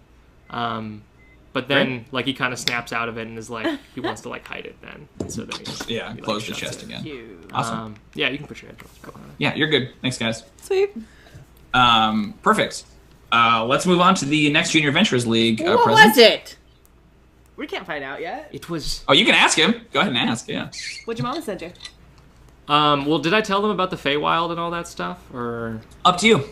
Well, maybe I didn't. So then I would just say like, I would just brag about my mom and say it was Probably in mid-sentence you'll look at me like, wow. No, I guess I would lie, though. I'd have to do a bluff or a deception. Yeah, give me a deception. Yeah. Because I wouldn't say what it was. I would say... There's also an eye stalk sprouting out of Moss's head, which is maybe a good distraction. Oh, yeah. That's true. Right. I got an 18 on my deception. Okay, you guys can roll opposed insights if you want. You won't like learn what the truth is, but you'll be able to tell that he's lying. Basically. 19. Okay. What is it? Insights. Wisdom. Wisdom. Ooh, yeah. Wow. No, 9. God, all just these sixes across the board. Okay, so you know he's withholding something, Val, but I don't know how much you would want to make a point about that. I'm probably distracted by now. Rocky is probably biting the ice stuff. She's like, what the hell? This isn't normal. So I'll say that it's something like I received a powerful magical item that will help me be a better sorcerer. Yeah, like from the Feywild. Cool. Okay. Jrmi's like. Yeah. Yeah. Do I know that she saw? Make an insight. Do you want to try to hide it, Jrmi? No, I looked and was like. Okay, so then you know. Yeah. I kind of feel like I was like tunnel vision though, like maybe not. Yeah, totally. But can I do an insight? I just don't know. Well, if Jrmi made it obvious, then you don't have to roll an insight. Then you guys can share Maybe that. like in That's the moment fine. I was just like, what does it mean? What is it? Yeah, I like that. Oh, you did, huh? Yeah. Then I would be like, what would I say? I would try to lie to you too, probably. Okay. I would try. Yeah. Go ahead. You can use that same deception. Oh no, go for it. No, you should use the same deception. Oh boy. No, I like this better. 10. She's like, Yeah, you know. See, these are all magical sorcerer items that you don't understand. You see, this is. I get it. These are all magical, powerful sorcerer items. That's all. Just shut up. Okay. They're whispering conspiratorially over there. So that happened like in the past, I guess. But like, so then I would kind of redo that lie to you. I would say that they're like magical, powerful sorcerer. Okay, or Jrmi could have just waited to say something until you'd already lied to them, and then had kind of waited a second to tell you, what does it mean, right? Like, I think it could happen. Yeah, Sure I think to so. play it out. Because when I'm 19, That I works don't fine. believe you anyways. Yeah. I'm just like, I guess that. Yeah, you looked over at Jrmi and saw that Jrmi knew, so something's going on. Yeah, but we're gonna move on from there because I want to get a few more things before we jump into our break. Jrmi, do you want to do your present? Yeah. So I have 2 boxes. So I'll hand you the first one. Be like, this one is from my mom. Oh. I know what it is. Jrmi, just I have an idea. Same I here. appreciate you wearing the house colors today. Thanks. Everything I have in the colors I have on. It's very And then lovely. I found some things in the yard too that are that color. Wow. I can tell. I can tell is your house family's like is your house words, right? Like I can tell. Yeah. I'm better than all of you. Okay, I'll open this one. More and more layers of paper. Yeah, so it's cookies that are decorated. There's like dragons and like your orb and stuff, and like I did a couple of them, and they're all really good actually. Like I've been a baker my entire life, so like, I'm decent at decorating cookies. So, like her and I made these are cookies. And they're still like they smell good and all that. Obviously, Are they my kinda family warm are like still? the bakers of the. Well, no. They're like enchanted to stay warm. They're like sugar cookies, but they're not hard. Yeah, but just this delicious aroma comes up out of this box, right? Like, yeah. Do you mind if I have one right now? Please, she'd be so happy. I'm gonna tell her about it. Can I have one too? Maybe. Let me. Maybe. Maybe. Hang on. Hang on. I'm gonna take a bite. You just shove the whole thing in. Would you like to describe how it tastes? They're very good. Yeah. They're really. I mean, like it's generations of bakers, and they bake for like that whole town and stuff. So like, they're just really good. Give us one. The eye starts going. What is on your head, by the way? His hat's covering. What it, is so- wrong with my? It's like a. What does it look like? Do an Arcana check or like. Yeah, sure. Maybe if you take that thing out of your pocket, it'll go away. I don't know. I think it's hilarious if it's there forever. I got a mod. And it's like not even in the center, it's like to the side. Like it doesn't even it's not even symmetrical. It's like a oh Shrek god. ear. Yeah, absolutely. What was your total, mod Theodûir? 20. Woo! Yeah, definitely it is some kind of transmutation effect that's coming from the little thing that he has. You don't think that it's permanent, but you don't know how long it'll last. Okay. Yeah. Nice job. I just say that because I think I just figured that out. Like, oh, Nice job. Good you job. figured it out. Well done. You done effed up.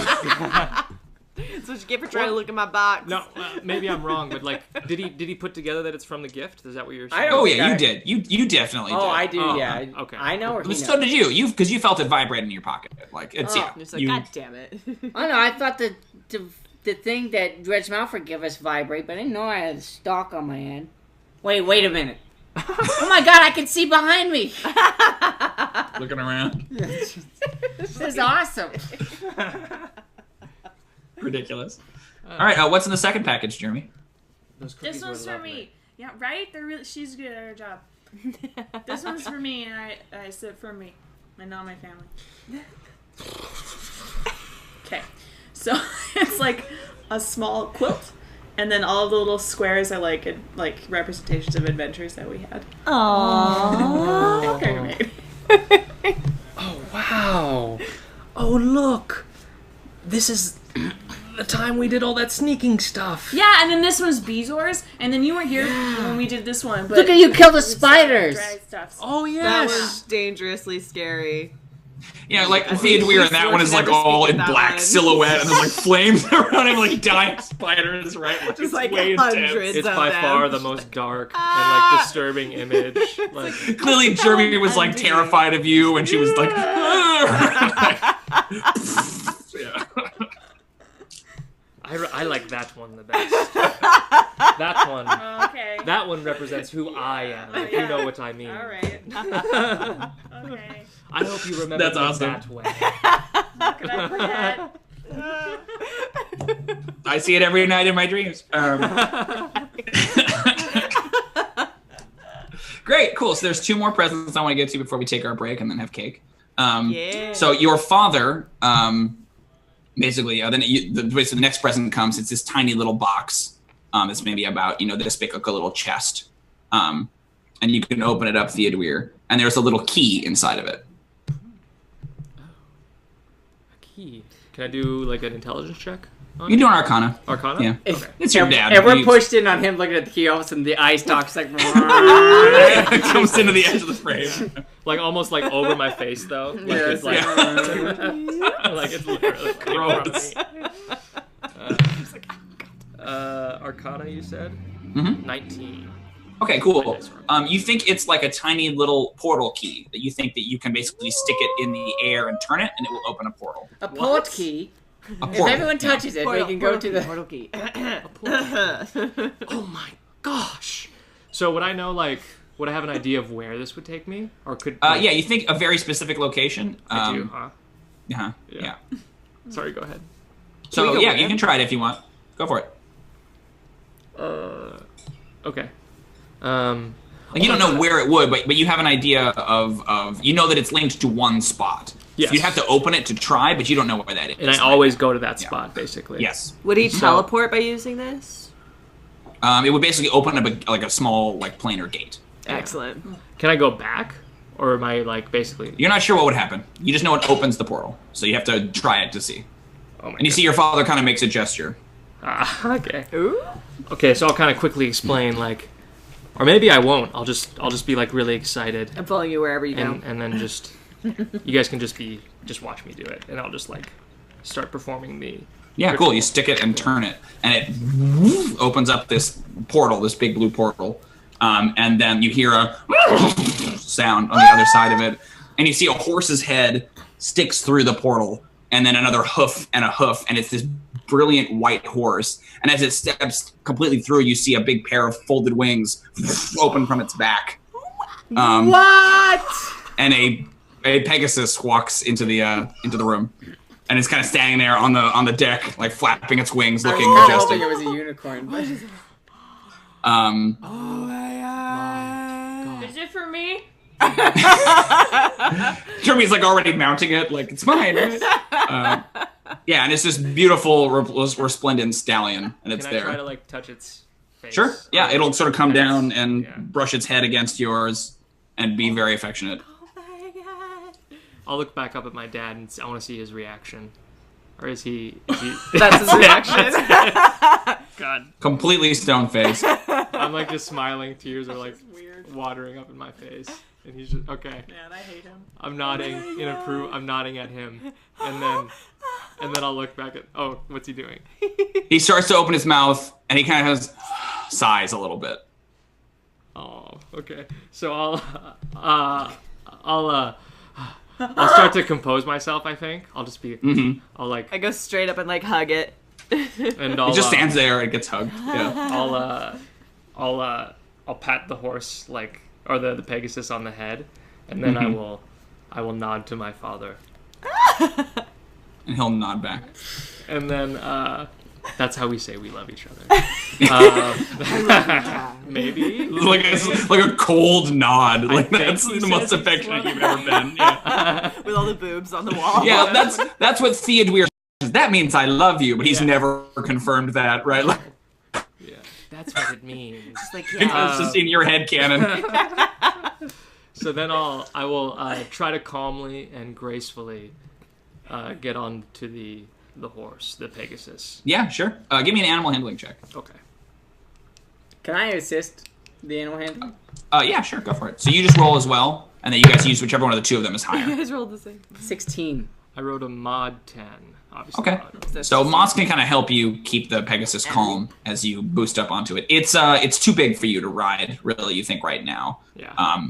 Like, you're basically a 13-year-old. You'd have a tough time controlling it. Yeah. You'll be able to ride it when you can put your armor on, huh? Yeah, exactly. That's exactly what my sister's stuffing in the bottom. Yeah, absolutely. They're sort of chortling. But you can tell they're both kind of like looking at each other like, I didn't get a Pegasus. They seem very kind of like, I never got a Pegasus. that's ridiculous. I don't understand, right? Like, I only got a castle for my 13th birthday. My God. they have like a Pegasus between them. Like he gets his own Pegasus, right? Like, yeah. Yeah, they had to share one. They had to share one Pegasus. Great. So then I'll get off it, and then I'll try to put it back, I guess. I don't know. Sure, yeah. You can kind of like usher it back towards the portal, and it'll kind of toss its head and walk back into the portal. Like you're still on its leg, right? No! If you try to pass through the portal, it will spit you back out, Val. It looks like only the Pegasus can go in and out of the portal. Yeah. That's really cool. Yeah. I'm jealous. Wow. So can I put that key like on a, I don't know. Keychain. A mithril keychain. And Yes, that's like sealed to your soul. Put a thing around your neck. Yeah, we'll have to talk about mechanically how that works. I'm not necessarily sure if you would just like have a Pegasus whenever you want, but I like the idea that Theodûir got like a sports car for his 13th birthday, right? Like, yeah. No, I'm not thinking like, I don't know. I'd still think like, I don't think I'd necessarily use it because like mechanically that's a little messed up. But like, just like mechanically, I should still have. Well, have it on a necklace. Yeah, totally. For travelers' sakes, I mean, like. I'll have a pterodactyl soon, so then that's how eventually. we travel. That's true. When you get to be an adult, You'll have to have an animal familiar at some point. That's I'm gonna get some sort of moving gelatinous cube that can't hurt. I vote dragon for me, just saying. Of course, let me write that down. On everyone's episode, they get a giant winged creature they can ride around. Yeah, when they're adults. That's not fair. Do I get another one because I didn't know that was happening. You already have. Now you have 2. Yeah. I want 2 dragons. So there's one more present. You've gotten through all the rest of them, and there's one that comes in, and it is a sort of a big, sort of grayish box with purple wrapping. And someone just comes and sets it right in front of you. Control that's the very last present. You've worked through all the rest of them. Oh. Okay. Interesting. So I'll go up to it. Is it big, you said?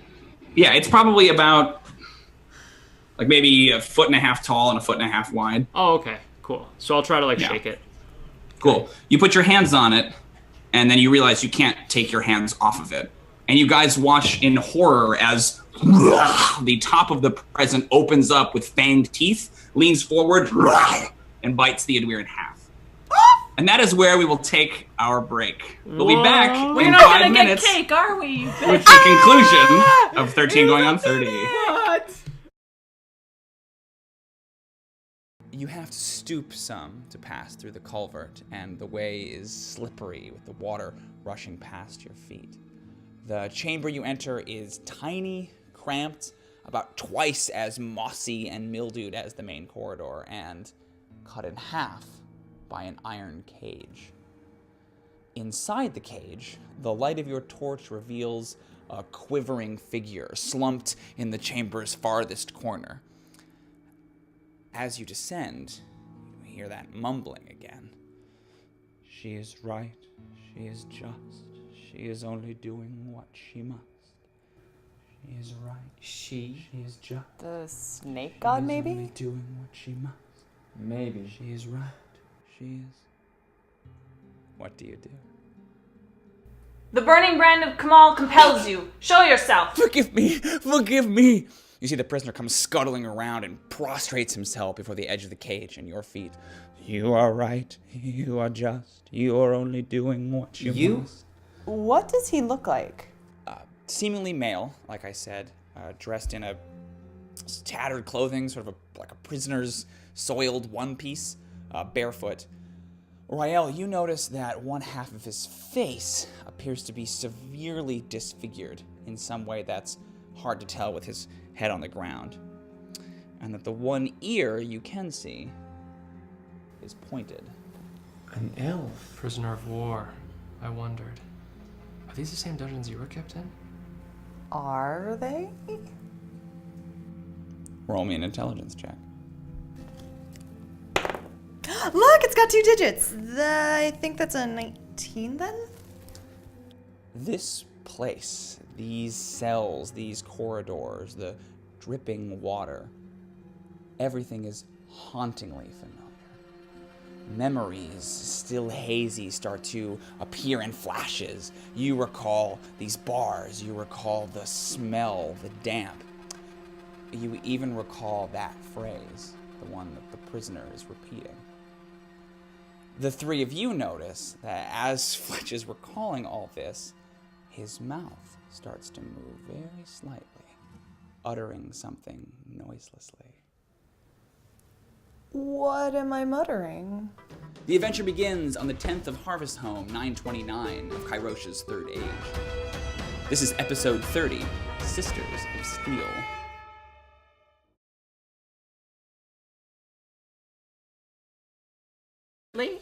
So when we last left, Theodûir opened up his last birthday present, and that present tried to open him up. It opened up its top, revealed a fanged mouth, and bit Theodûir in the midsection. Theodûir, you take 10 points of piercing damage. Oof. And you guys see, yes, his feet kick a little bit, and then the present swallows him whole, and his feet disappear inside as the lid closes back up. If this was a Disney movie, there would be a big tongue that would go, and then it would burp. But it is not a Disney movie. We're going to roll initiative. Oh my god. Go for it, everybody. Real life. 19. 16. 18. Got a 19. We got a 16 from Val. Yes. What'd you get, Theo? 13. 13. 18. Jrmi? Sorry, say that again. 18. 18. Okay, so I have those. Let me get those in order. Can you guys also do me a favor, and each one of you just roll a d20 and tell me what you get. Don't add anything to it. Just roll that d20. 16. 19. 19. Okay. What'd you get, Theo? 12. Gotcha. Okay, perfect. So we will get there on Jrmi's turn then. Thank you very much. So Moss, you have just seen this happen. After it swallowed him, you saw that basically three pseudopods kind of stuck out from the side of this suddenly very amorphous creature. They almost look like the ribbons on the present. And it suddenly kind of takes a defensive pose as though it's ready to fight off anyone who would try to come and take its meal. All right, but it's your turn, Moss. What would you like to do? Oh boy. I wasn't ready for that. No, I imagine everyone was there's a big gasp from the crowd Right. as that happens.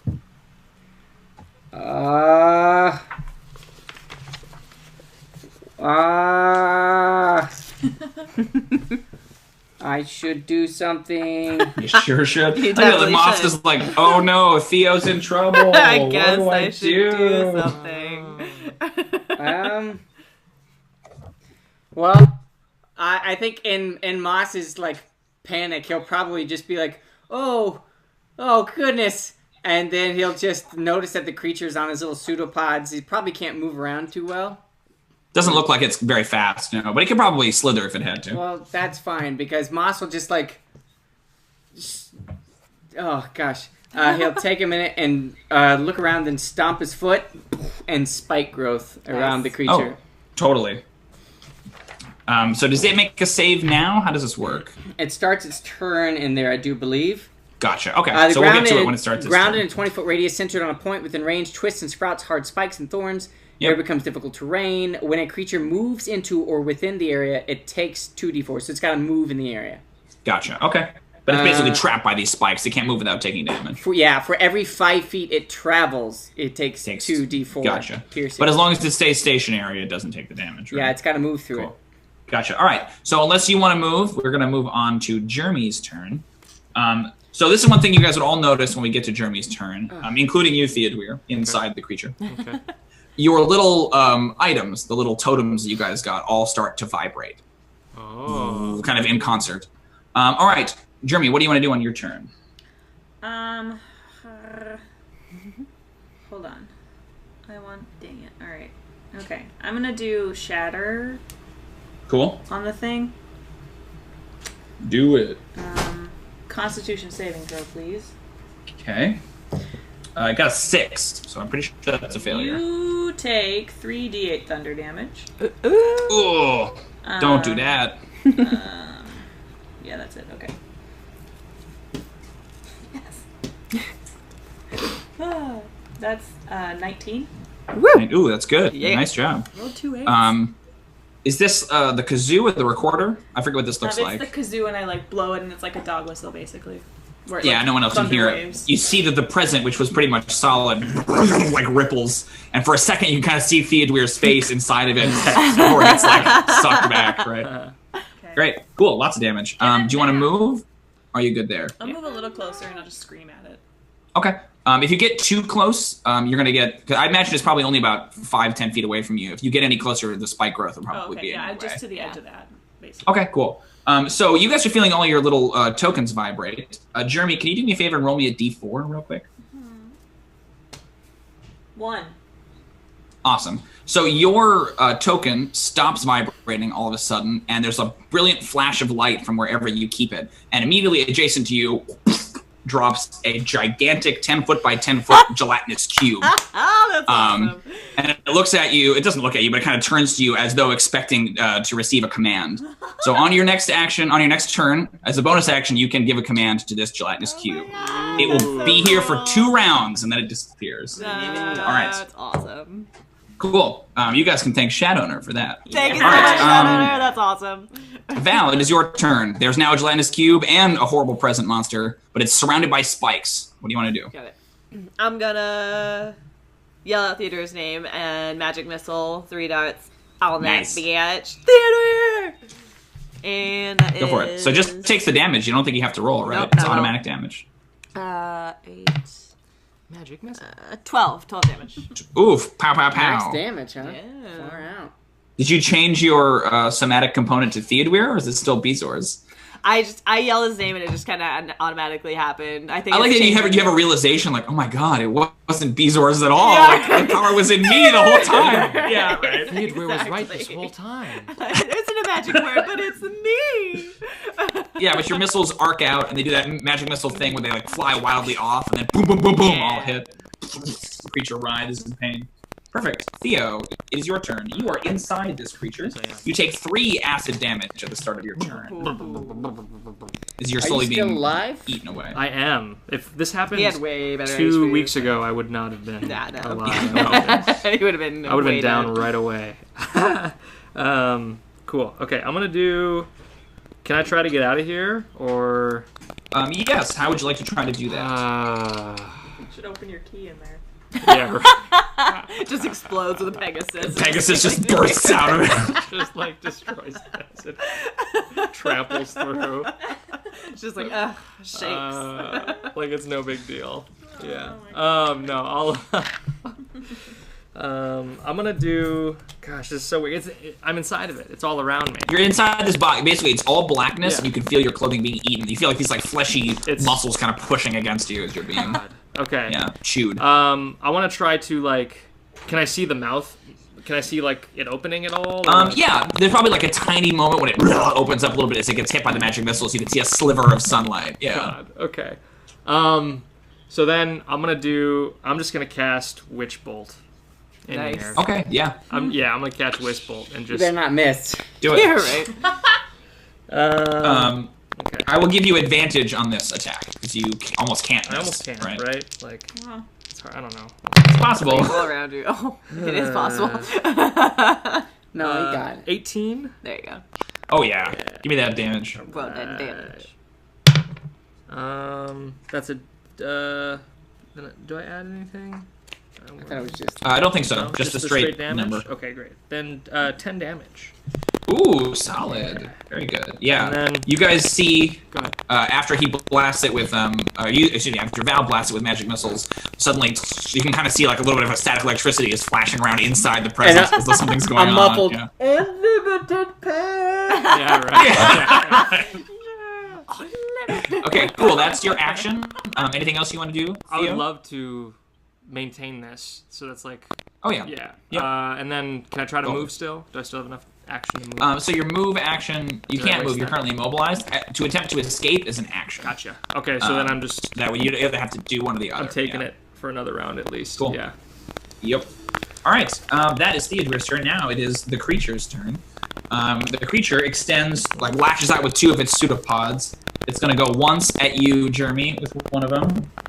21 is a hit. Is it and close then- enough to hit us? Yeah.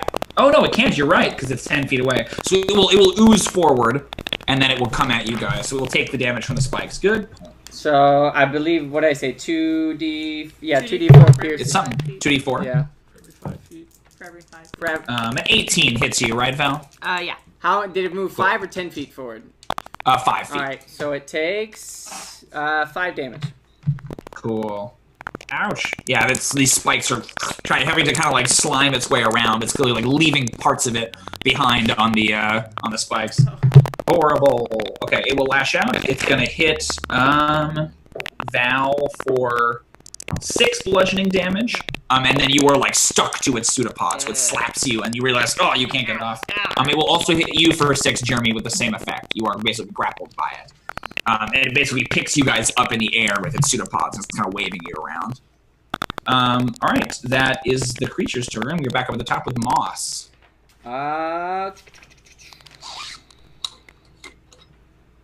Darn it. I will do poison spray, actually. I forgot that I could do that. That's in my new cantrip. Yeah, do it. Nice. Constitution save, right? No idea. I think so. Poison spray. You extend your hand toward the creature, which I'm not going to read that part because I'm going to do my own thing. Release a noxious gas, which I can do. The creature must succeed on a Constitution save or take 1d12 poison damage. This spell's damage increases to 1d12 when you reach 5th, 11th, 17th. Cool. It got a 14 on its con save. It had to beat a 13.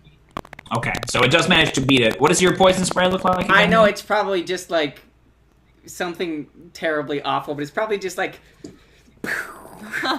just like just your own natural pheromones. Well, just the naturalness of it like increases the effect of the totally. But it's just like one of those like superstar type things. Oh no! It seems to like recoil, like oh god, it doesn't seem to take any damage, but it like tries to move away from you. It's that stinky.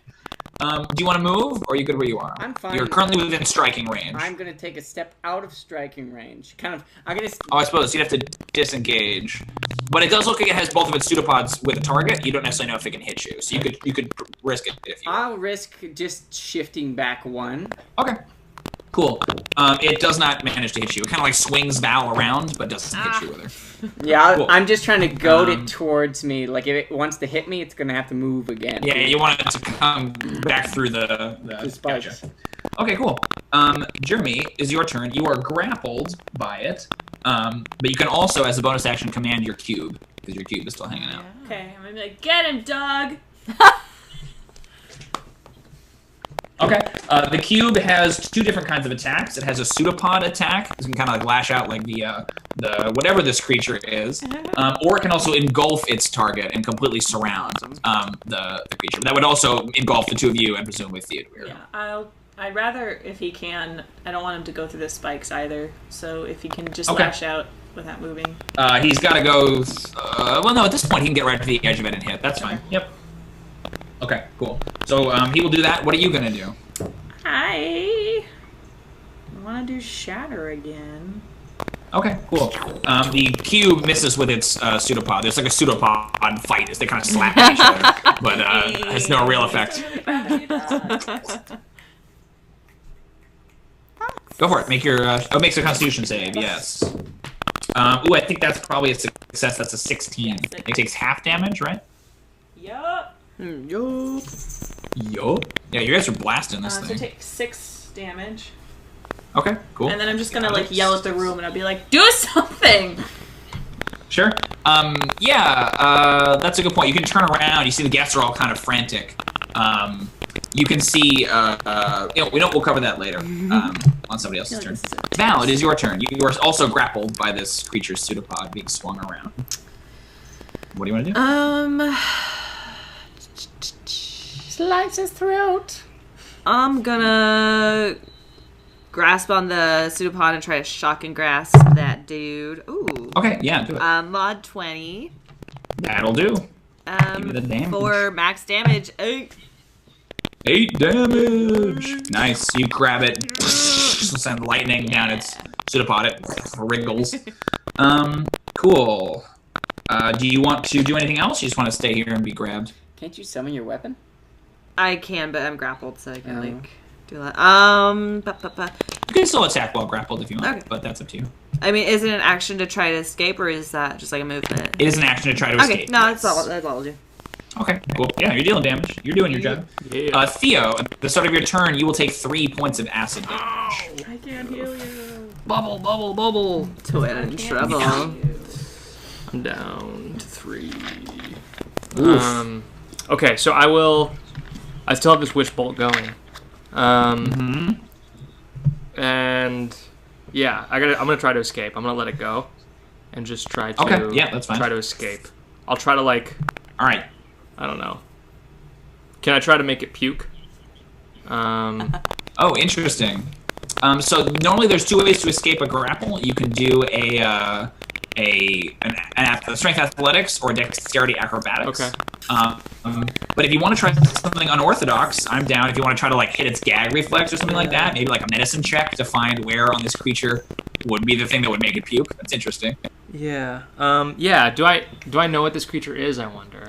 You could make, as a bonus action, I would say you can make an Arcana check. Can I? All right. And I will. Yeah, you can. You don't have advantage. You don't have your monster manual with you. But Well, you did just read the monster. I did just read it all. For like the 20th you time. did. I just perused through it really quickly. 23, actually. Oh yeah, this is a classic monster. Sort of almost considered the 5th monster of the Gygaxian School of Future Adventurers. This is a mimic. Which is a creature that's basically designed to look like it's like a gelatinous creature that's designed to look like an inanimate object. Right. Designed specifically to kill adventurers. Like, it has no other function. It's just there to look like a treasure chest and then eat a dumb adventurer. So I think I know that this thing doesn't really have a gag reflex then, right? Like, it still has like an internal biology. You think you could still make an attempt if you wanted to try to like poke it in the gizzard or whatever, if that's what you want. Yeah. Or you could just try to slip out. That's the other option. I mean, my acrobatics isn't terrible. I could try, but I've gone so far down this path. I think I have to kind of follow through with this now. Yeah. Like, I have to try to make a gag. Yeah. So, I want to try medicine. to, like... Yeah. Maybe there's some... Yeah. I'll just try to do that, I guess. What kind of check would you like? Go for it. Medicine. Medicine, you said? So say that again. Medicine. Wisdom medicine check. Yep. Awesome. Oh, man. My dice are on fire. 17. Perfect. So you're kind of like probing around and it's like gross innards, and you see all these like, and the little tiny, from maybe the light from your witch bolt, you got like a good look at like, okay. And you like grab this horrible ganglion and like pull it. And then it just like almost turns inside out for a second. Like it, and you are pitched out of it. Give me a dexterity save, please. Theodûir. 17. Great. You're pitched out, and you guys see it as it like inverts itself. And it's, so you can, for a moment, you see the inside of the present, and it was like all the cardboard on the outside, and now it's just like horrible flesh and flaps and tongues. It's awful. Okay. You are catapulted out, Theodûir, and you very nearly fly straight into the cube, but you manage to like twist your body and like land on the table. Like, head to toe in like viscous slime, but you are out of the acid. Yes. Icky. Perfect. The mimic will like flip itself back. Also, Theo, when you land, similarly to before with the pinata, you are looking directly up into the eyes of your father. And he looks down at you. Kind of makes like a beckoning gesture towards the creature. Like, finish it kind of a thing? But it doesn't say anything. Yeah, exactly. Well, are you so the mimic has the two of you guys in its pseudopods. It's basically just going to beat you against the ground. Bam, bam, bam, like that. You asshole. That's a hit on Valqwyn, and I think maybe a miss on Jrmi. Jrmi, does a 13 hit you? Nope. Yeah. Perfect. Valqwyn, you take, very little damage. You take 7 bludgeoning damage, as it's just trying to, like, whack you against the floor. Got it. It will move closer to you, Moss, basically coming out of the spikes, looking like it's going to try to bite you as it opens up its slavering mouth. Roll that damage, please. 5. Okay, cool. It takes it. Little pieces of mimic are left on some of the spikes, but it has officially exited the spike radius. Cool. That is the mimic's turn. Moss, it is your turn. It's right next to you, mouth open. About to eat me.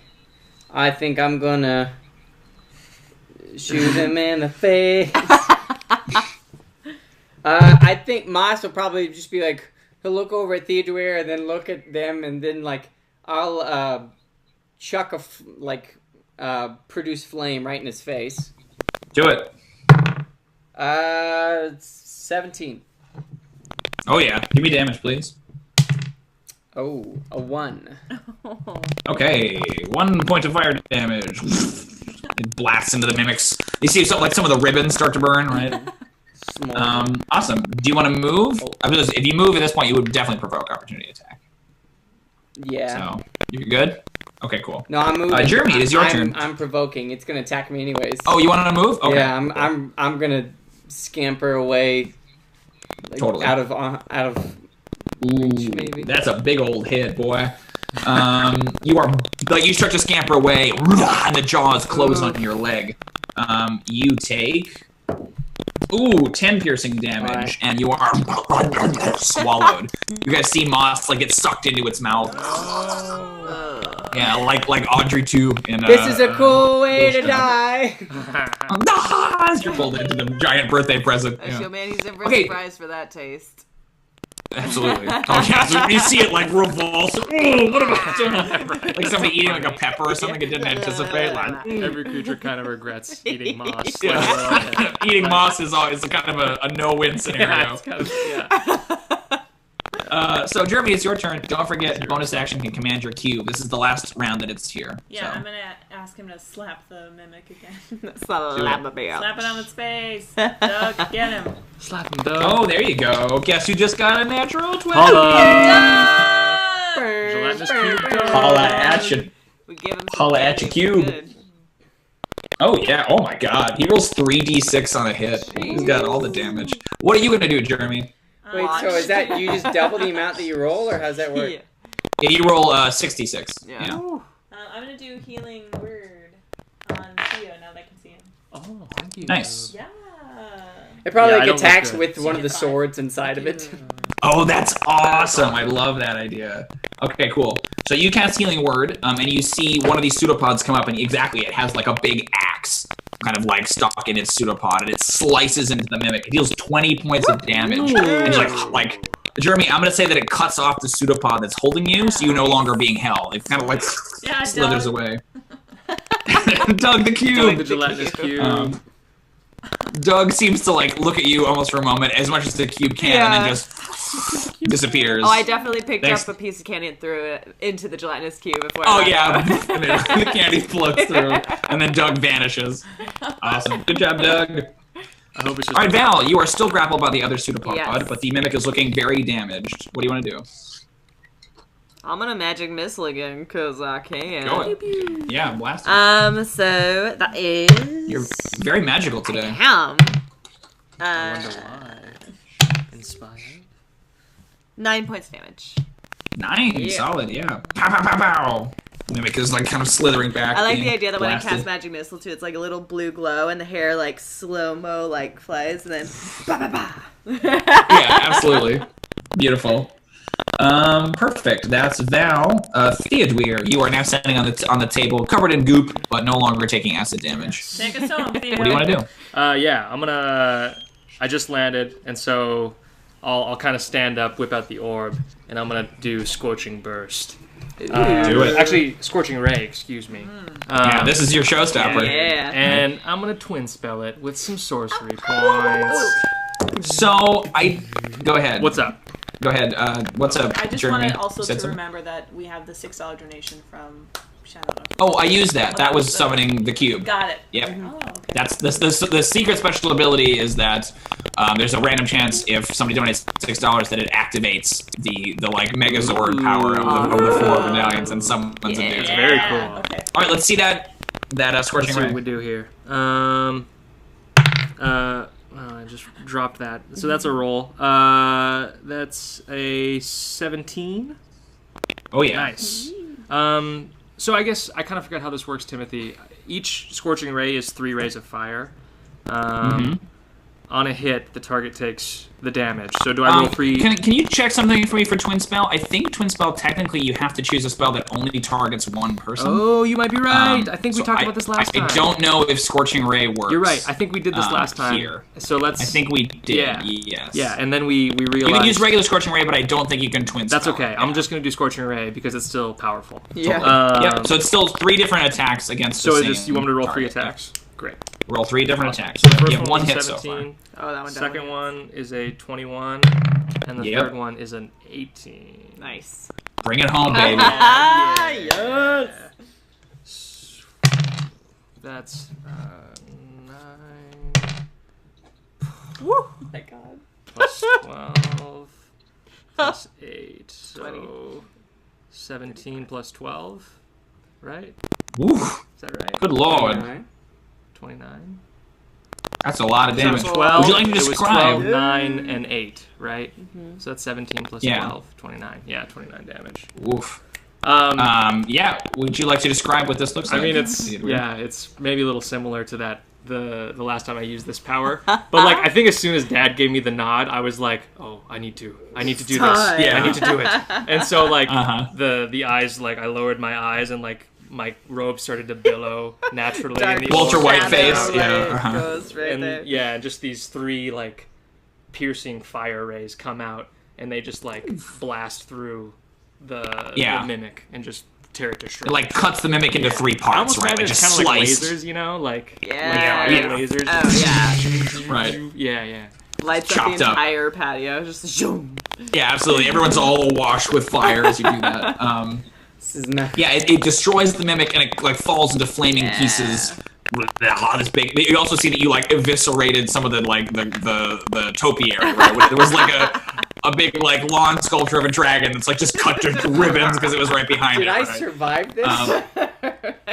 Oh my God, you're in there, Moss. I forgot. Oh my God. So I think it's so precise that like he cuts completely around you. Yeah. So you're like in there like, oh God, I'm gonna die, and then like it all just falls away as the lasers just cut it to shreds. You're just sitting there like perfectly fine. There's like a piece of the topiary that's moss shaped that's undamaged behind you, and you like look at it. Like, oh God. Yeah, you're fine. Perfect. There's like a long silence. A lot of the guests have kind of like gotten up or moved away. And your father is sitting there looking at you, Theodûir, as you like turn back slowly. And you see him start to stand up, and he rises.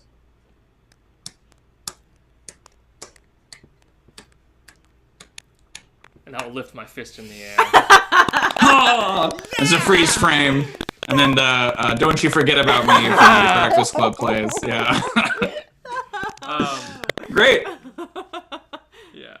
Yeah, what do you guys want to do?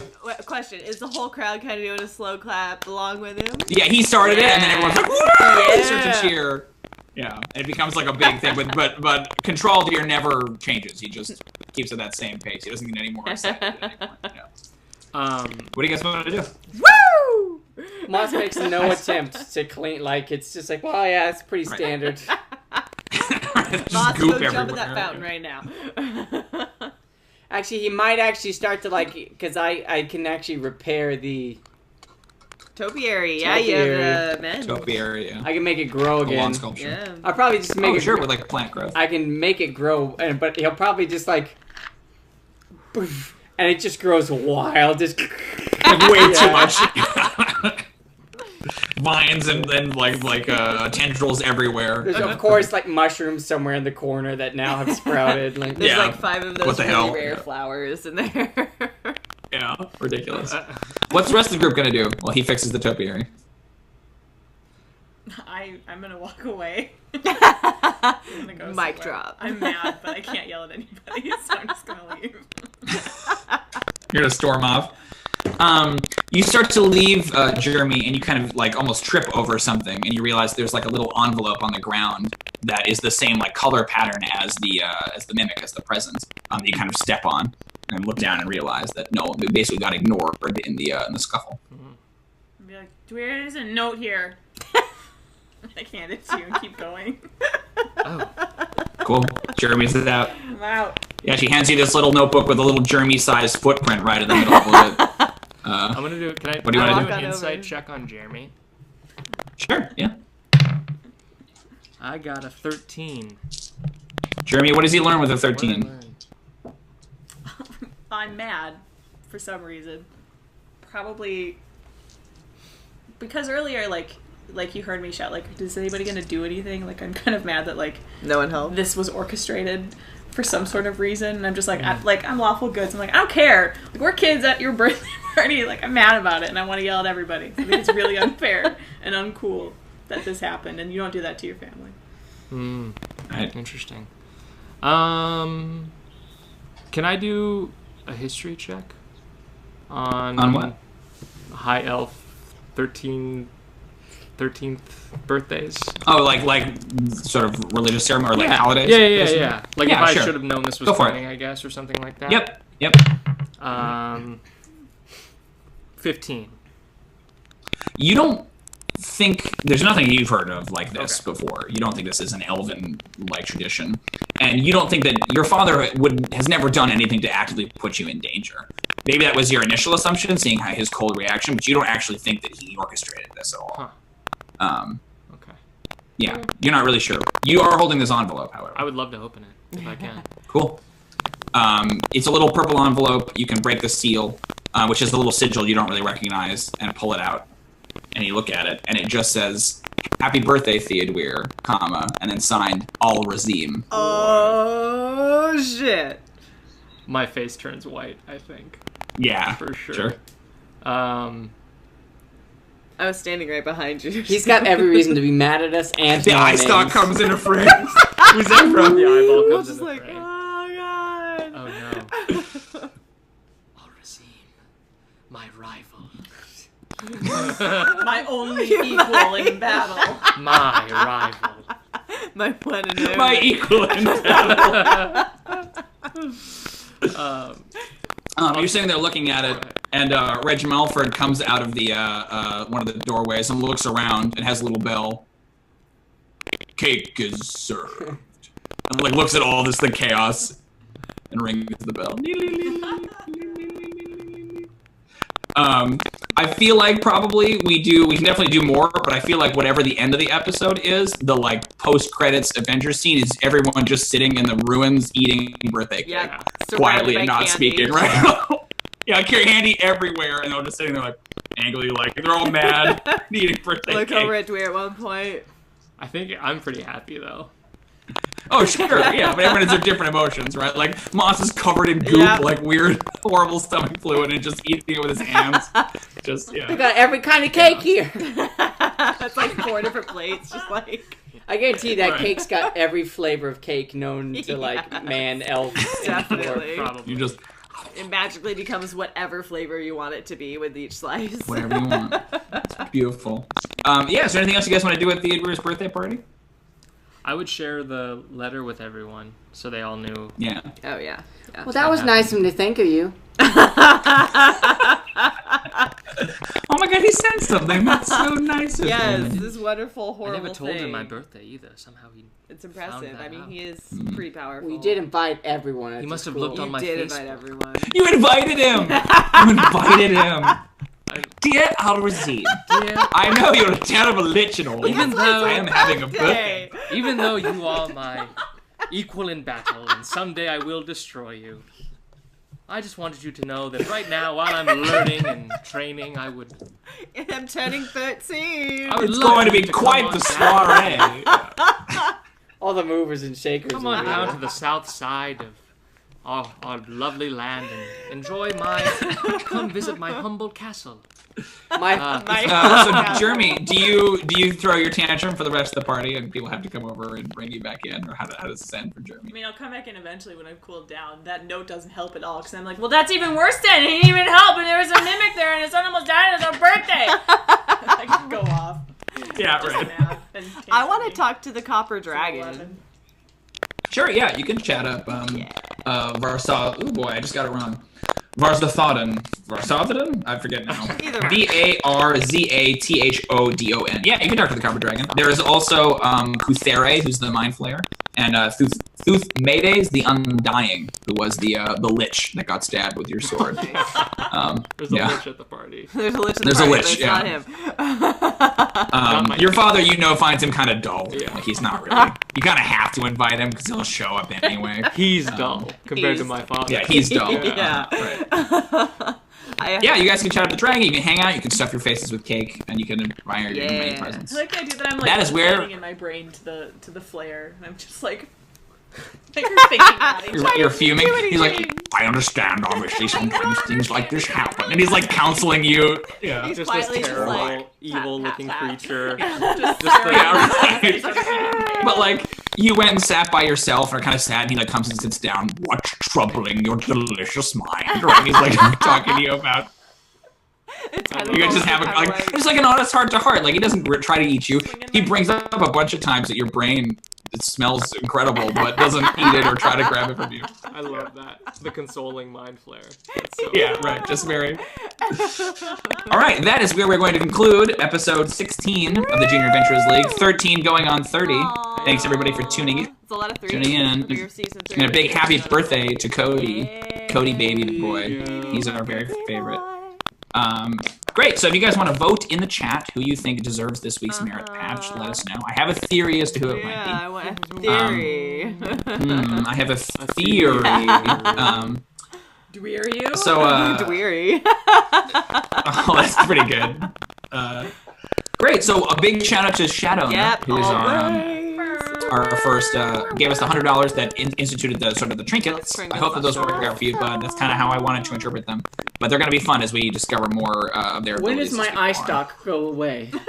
It remains for the rest of the party, so we'll see what happens. We'll see if you have it next time. Though, I mean, Pretty fitting. It makes a lot of sense, but it's also just like, my mom and dad are never going to understand this one.